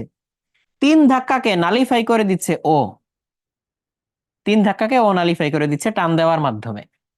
তাইলে এই চারটা এবং মাঝখানের এইটা মিলে একটা বর্গক্ষেত্র হিসেবে সে বজায় থাকবে কোনো সাপোর্ট স্ট্রাকচার ছাড়া, শুধুমাত্র ইলেকট্রোস্ট্যাটিক ফোর্সের মাধ্যমে। এইটাকে বলা হয়েছে সাম্যাবস্থা। তাহলে এই চার্জগুলো কিন্তু দৃঢ় না। আনাস, কি বুঝছো প্রবলেমটা কোথায়? এমন না যে এই বর্গক্ষেত্রটা একটা দৃঢ় বস্তু, তাইলে এখানে যা ইচ্ছা চার্জ রাখতাম, সবগুলো সমান, ওরা এখানে এসে সবাই ধরে রাখতো, তাইলে হয়ে যেত। বাট সেটা না, এটা একটু ডিফারেন্ট কেস। তাইলে এখন একটু চিন্তা করো কেমনে আমরা হিসাবটা করব। তাইলে এই কিউ এর মান কত এটা বের করতে হবে। তাইলে এই যে এই ডিস্টেন্সটা একটা কিছু ধরে নিতে হবে। মনে করো এই ডিস্টেন্সটা আমরা ধরে নিলাম ডি। তাহলে এই ডিস্টেন্সটাও ডি। তাহলে এই ডি ডিস্টেন্স থেকে এইটাকে কতটুকু জোরে বিকর্ষণ করবে, কতটুকু জোরে বিকর্ষণ করবে সেটা তোমাকে বাইর করতে হবে। তারপরে সেই দুই বিকর্ষণের লব্ধি কোন দিকে কাজ করবে সেটা বাইর করতে হবে। দেন ওই যে ওই বিকর্ষণ। অ্যাকচুয়ালি জিনিসটা সহজ। কেন দেখো, তুমি এই বিকর্ষণটা আগে বের করো। মনে করো আমি এই কিউটাকে একটু সরায় দিই। এই যে এই কিউটাকে একটু সরায় লিখি। অ্যাকচুয়ালি এই যে এইখান থেকে এই এই কিউ এর উপরে যেই ফোর্সটা কাজ করবে, এটাকে যদি আমরা নাম দেই F1, এই কিউ এটাকে যে যত জোরে এদিকে ধাক্কা দিবে, এটাকে যদি আমরা নাম দেই F2, দুইটার ভ্যালু কিন্তু সেম। এই দুইটা ফোর্সের ভ্যালু সেম। এটা একটু নিচে নামাই দিই, ওটা সমান করি আর কি। এই দুইটা ফোর্সের ভ্যালু সেম। তাহলে এই দুইটা ফোর্স যদি আমরা লব্ধি করি, সেটা এক্স্যাক্টলি এই কর্ণ বরাবরই কাজ করবে। এক্স্যাক্টলি এই কর্ণ বরাবর কাজ করবে। তাহলে এই কর্ণ বরাবর হচ্ছে কাজ করবে কেন? এই দুইটার ভ্যালু সেম, তাহলে ঠিক মাঝামাঝিতে কাজ করবে। এই দুইটা 90 ডিগ্রিতে আছে, তাহলে 45 ডিগ্রিতে কাজ করবে। তাহলে F1 F2 এদের ভ্যালু কত? F1 F2 এদের ভ্যালু কত? 1/4πε0। এই কিউ দুইটারই ভ্যালু কিউ, তাহলে হচ্ছে Q square divided by D square. এটা হচ্ছে এদের মধ্যে ফোর্স। তাহলে এই কোনাকুনি বরাবর যেই ফোর্সটা কাজ করবে সেইটা কত? দুইটারই তুমি হচ্ছে 45 ডিগ্রিতে লব্ধি নাও। এটাও 45 ডিগ্রি, এটাও 45 ডিগ্রি, মানে উপাংশ নাও। এটার 45 ডিগ্রি উপাংশ নাও, এটারও 45 ডিগ্রি উপাংশ নাও। কারণ এটার ওই অন্য দিকের উপাংশ দুইটা পরস্পর পরস্পরকে হচ্ছে মানে কি করে দিবে, নাকচ করে দিবে আর কি, তাইলেই হবে। তাহলে এই বরাবর যে ফোর্সটা কাজ করবে সেটা নিলেই তোমার হয়ে যাচ্ছে। তাহলে সেইটা নিয়ে এই ফোর্সটা আমরা বানাবো। আর ওই যে ওইখান থেকে যে বিকর্ষণ করতেছে ওই ফোর্সটা, এটাও তো একই বরাবর, তাহলে সেটাও এখানে এসে যোগ হবে। ওইটার জন্য যেই ফোর্স সেটাকে আমরা এইখানে আঁকলাম, মনে করো এখানে আমরা আঁকলাম, এখানে আঁকলাম, সেই ফোর্সটা হচ্ছে F3। সেই F3 এর ভ্যালু কত? F3 এর ভ্যালু হচ্ছে 1/4πε0 কিউ স্কোয়ার ডিভাইডেড বাই এই ডিস্টেন্সটা কত? এই ডিস্টেন্সটা হচ্ছে √2 × ডি, তাকে আমরা স্কোয়ার করব এইটা। তাহলে সব মিলাইয়া F1 F2 এবং F3 তিনটার লব্ধি কত আসো দেখি বের করে। তাইলে F1 plus F2 plus F3 এই তিনটা ভেক্টরের লব্ধি, সেটা হচ্ছে এই বরাবর কাজ করবে। সেই লব্ধির আমি এখন বললাম যে আমরা মান নিব, সেই লব্ধির পরম মান নিব, সেই লব্ধির পরম মান। সেই লব্ধির পরম মানটা কত? এই বরাবর যতটুকু ফোর্স, তাহলে F1 এর cos 45 নাও, এই যে এটার cos 45 নাও, তাহলে হচ্ছে 1/4πε0 Q²/d², cos 45 এটা, এটার জন্যও যা, এটার জন্যও তো তাই, এটাও তো cos 45, তাহলে এটাকে 2 দিয়ে গুণ করে দেই, তাহলে এটাকে 2 দিয়ে গুণ করে দিলাম। তার সাথে যোগ হবে এই যে এই বিকর্ষণ, এটাও তো এই একই দিকে, তাহলে সেটা হচ্ছে এই যে এইটা। তাহলে আমরা যোগ করে যেটা লিখবো, এটা অবশ্যই এখানে লেখার জায়গা কম আমার হাতে, আমি এটা একটু সাইডে আঁকি, এটা একটু সাইডে নিয়ে গেলাম।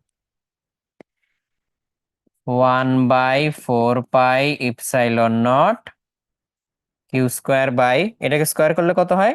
2d², এইটা। তাহলে এখন cos 45 কত? cos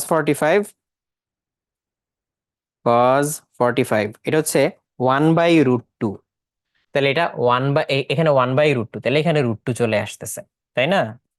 তাহলে হচ্ছে আমি যদি 1/4πε0 Q²/d² কমন নেই, তাহলে হচ্ছে এখানে 1/√2 আর এখানে 2, তাহলে এখানে শুধু √2 থাকতেছে। আর ওইখানে কি থাকতেছে? এখানে হচ্ছে 1/4, তাহলে হচ্ছে হাফ কমন নেওয়া যাচ্ছে, তাই তো? তাহলে Q²/d² কমন নিচ্ছে, 1/4πε0 Q², তাহলে হাফ কমন যাচ্ছে, এইটা। তাহলে এইটা হচ্ছে টোটাল ফোর্স। আর এই স্মল কিউ এটাকে কতটুকু আকর্ষণ করবে, তাহলে এটাকে আমরা চিন্তা করো, এদিকে মনে করো আকর্ষণ টান দিচ্ছে, এটাকে F4 ধরলাম। তাহলে এই F4 হইতে হবে এই বাকি তিনটার যোগফলের সমান। তাহলে F4 এটার ভ্যালু হচ্ছে 1/4πε0 capital Q small Q divided by এই ডিস্টেন্সটা কত? √2d এর অর্ধেক, √2d ডিভাইডেড বাই 2, এইটা। তাহলে এইটা ইকুয়ালস হইতে হবে এইটা। তাহলে এই লব্ধি, এটার একটা মান দেওয়া যাক, F', তাহলে F' হচ্ছে F4 এর সমান হইতে হবে, তাহলে পুরোটা ইকুইলিব্রিয়ামে থাকবে। একটার জন্য যা, এটার জন্য আলাদা করে হিসাব করো, একই হিসাব, সিমেট্রিক যেহেতু। তাইলে এই F4 must be equals F'। তাহলে এবার তুমি কাটাকাটি করো, করে দেখো কত আসে।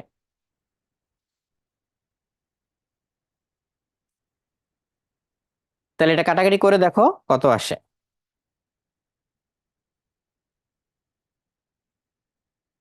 এই যে এইটা ইকুয়ালস এইটা লিখে, তাহলে এখানে এই পাশে কি আসতেছে? ও, এই ডিস্টেন্সের তো স্কোয়ার দিতে হবে, স্কোয়ার দিতে হবে। তাইলে হচ্ছে আমি যদি এখানে 1/4πε0 কিউ কিউ d² লিখি, তাহলে এটার সাথে আমি কি লিখতে পারবো? এটার সাথে তাইলে কি লিখতে পারবো? তাহলে এখানে আসতেছে হচ্ছে d²টাকে আমি বাইরে বের করে দিছি, তাইলে উপরে হচ্ছে মানে 1/√2 আর কি, তাহলে হাফ আর কি, তাহলে এখানে হাফ, তাহলে এখানে জাস্ট হাফ আসতেছে, নিচে হাফ, তাহলে এখানে 2, এইটাই, আর কিছু না।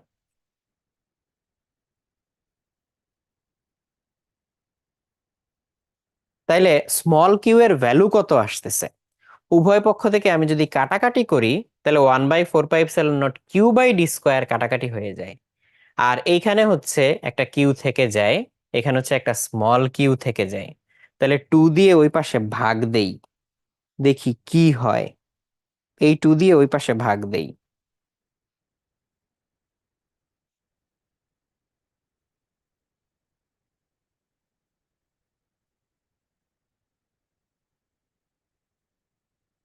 তাইলে আসতেছে আমার 1+2√2/4, 1+2√2/4। তাহলে আমি এখান থেকে ইকুয়েট করে লিখতে পারি, তুমি এই যে এইটা ইকুয়ালস এইটা লেখো, লিখে দুই পাশে যা কাটাকাটি করো কাটাকাটি করো, আমার এইটা আসছে Q/4 1+2√2, এইটা আসছে Q/4 1+2√2, কাটাকাটি করে এটা পাইলাম। হ্যাঁ, এটাই আসছে 1+2√2/4, এই যে 1+2√2/4, ঠিক আছে। তাহলে কিউ ইকুয়ালস এটা আসছে। তো এটা কিন্তু একটু জটিল ছিল চিন্তা ভাবনাটা করা। আচ্ছা,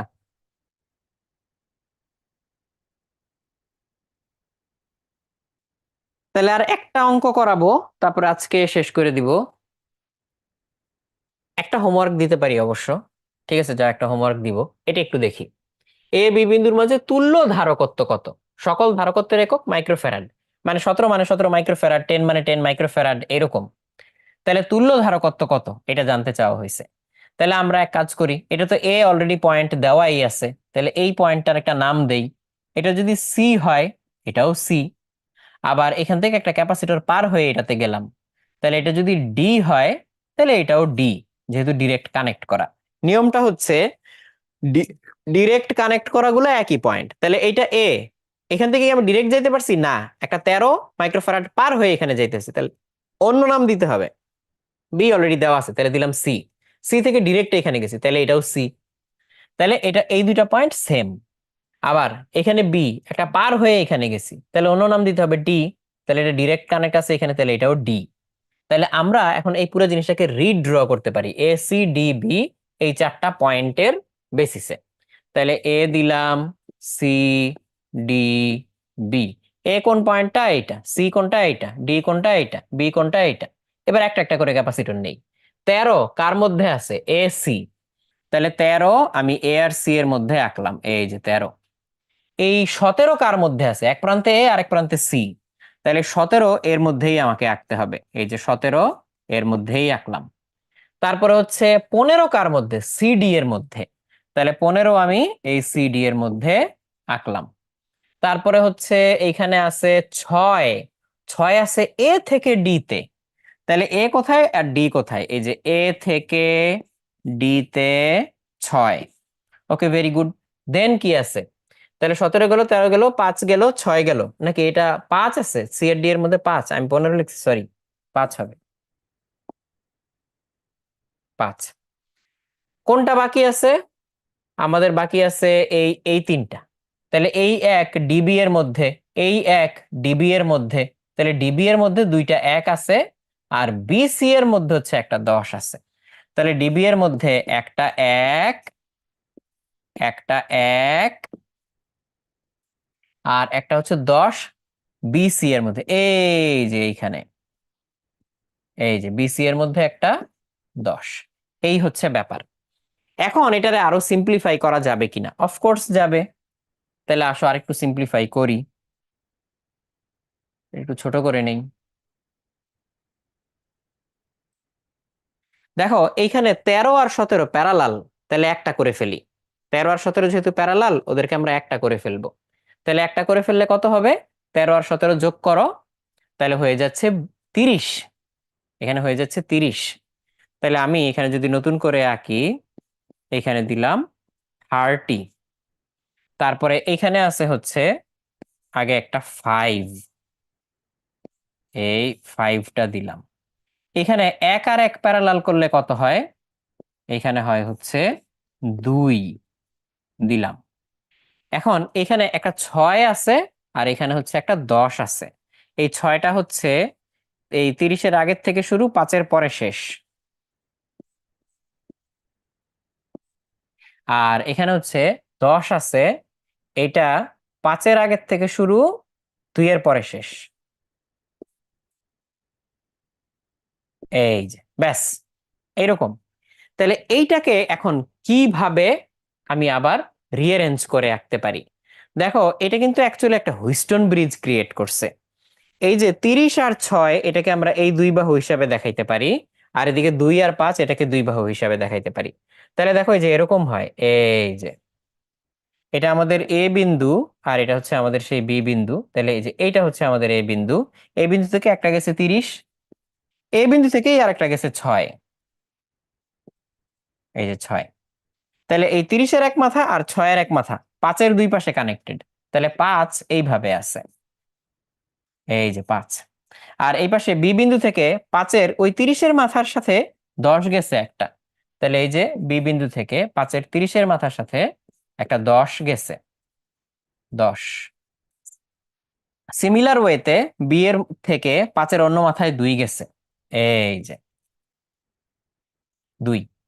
এখন আবার খেয়াল করে দেখো, এটার 5 গুণ এইটা, এটার 5 গুণ এইটা, তাহলে রেশিও মিলতেছে। এই যে এটার 5 গুণ, এটার 5 গুণ, রেশিও যদি মিলে যে 30/6 যা 10/2, তাই তো 5, তাইলে আমি লিখতেছি 30/6 ইকুয়ালস 10/2। রেশিও মিললে মাঝেরটা আর কাজ করে না, মাঝেরটার কোনো ভূমিকা নাই। তাহলে মাঝেরটার ভূমিকা যদি না থাকে, এটাকে আমরা বলি ব্যালেন্সড। কি বলি? ব্যালেন্সড। তাহলে এটা যদি ব্যালেন্সড হয়, এই যে এটা যদি ব্যালেন্সড হয়, সো এই থিওরিটা আসলে হচ্ছে তোমাদেরকে চলতরিতে পড়ানোর কথা। এটা যেহেতু অ্যাডভান্স ম্যাথ হিসেবে এখানে আনছি, আমি একটু ক্লিয়ার করে দেই। যদি এই স্পেসিফিক অ্যারেঞ্জমেন্টটা থাকে, এটা একটা হুইস্টন ব্রিজ অ্যারেঞ্জমেন্ট, এই স্পেসিফিক অ্যারেঞ্জমেন্টটা যদি থাকে, তখন দেখতে হয় এটার সাথে এটার অনুপাত যা, এটার সাথে এটার অনুপাত তাই কিনা। যদি মিলে, তাহলে মাঝেরটার কোনো কাজ নাই, মাঝেরটার কোনো কাজ নাই। এটা হচ্ছে সংক্ষেপে কথা। বা তুমি এইভাবেও দেখতে পারো যে এটার তুলনায় এটা 3 গুণ, এটার তুলনায় এটা 3 গুণ, মিলছে না? আবার এটার তুলনায় এটা 5/1 ভাগ, এটার তুলনায় এটা 5/1 ভাগ, মিলছে না? অথবা এটার তুলনায় 3/1 ভাগ, এটার তুলনায় এটা 3/1 ভাগ, মিলছে? তো এরকম সমান সমান অনুপাতে যদি থাকে, তাহলে মাঝেরটার কোনো কাজ নাই। তাহলে ব্যালেন্সড হইলে এখন মাঝেরটা বাদ দিয়ে আঁকতে হয়।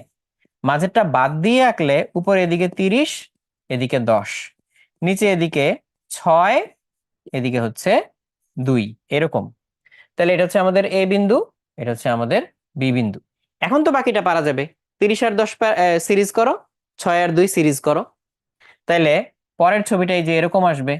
আমি আসলে বেশি ছোট জায়গায় এঁকে ফেলতেছি, তাও সমস্যা নাই, বুঝতে পারবা। 30 আর 10 সিরিজ করলে কি হবে? গুণফল বাই যোগফল। 1/30 প্লাস 1/10 হোল ইনভার্স 7.5 আসতেছে, 7.5। আর এখানে হচ্ছে 6 আর 2 সিরিজ করলে কি আসবে? 1.5 আসতেছে, 1.5। তো 7.5 আর 1.5 তুমি যদি প্যারালাল করো, তাহলে ফাইনালি একটা পাবা, দুইটার যোগফল। তাহলে 7.5-এর সাথে 1.5 যোগ করলে কত হয়?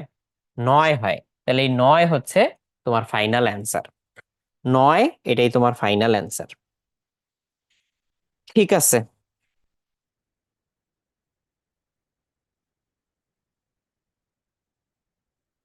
ক্যাপাসিটরেও কাজ করে, কারণ অ্যাকচুয়ালি যদি এই রেশিও দুইটা সেম সেম থাকে, এই পয়েন্ট আর এই পয়েন্টের ভোল্টেজ সেম হয়ে যায়, তো সো একটা ক্যাপাসিটরের দুই প্লেটের ভোল্টেজ সেম, মানে আসলে কোনো প্লেটে কোনো চার্জ জমা নাই, বা থাকলেও ইকুয়াল, ইকুয়াল মানে সেম টাইপের। সো এই জন্য আসলে এখানে ক্যাপাসিটরে কোনো সঞ্চিত শক্তি নাই।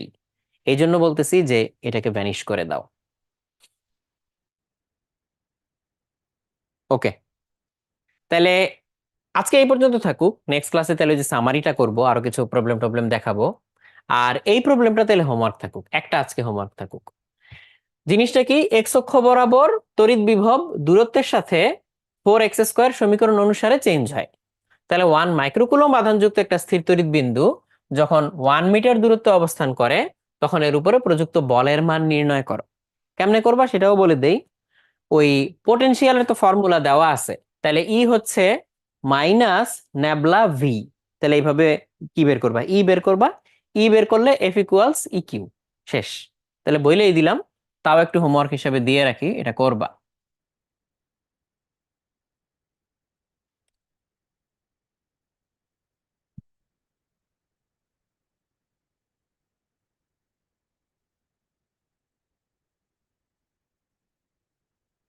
আচ্ছা, এই আমাদের কারেন্ট ইলেকট্রিসিটির ক্লাস হচ্ছে পরের মডিউলে। তো পরের মডিউলে অলরেডি ওইটা আর্কাইভ হিসাবে দেওয়া আছে। মানে আমরা এইভাবে ভাগ করছি, যেই মডিউলে যেটার আমরা লাইভ ক্লাস নিচ্ছি, ওই মডিউলে ওইটার আর্কাইভ ক্লাস দেওয়া। তো কারেন্ট ইলেকট্রিসিটিটা পরের মডিউল হচ্ছে আর্কাইভ ক্লাসে দেওয়া আছে। সো পরের মডিউলটা তুমি যদি এখন এনরোল করো, তুমি এখন কিন্তু এটার সমস্ত আর্কাইভ ক্লাস পেয়েই যাচ্ছ। সো ওইভাবে ভাগ করে দেওয়াই আছে।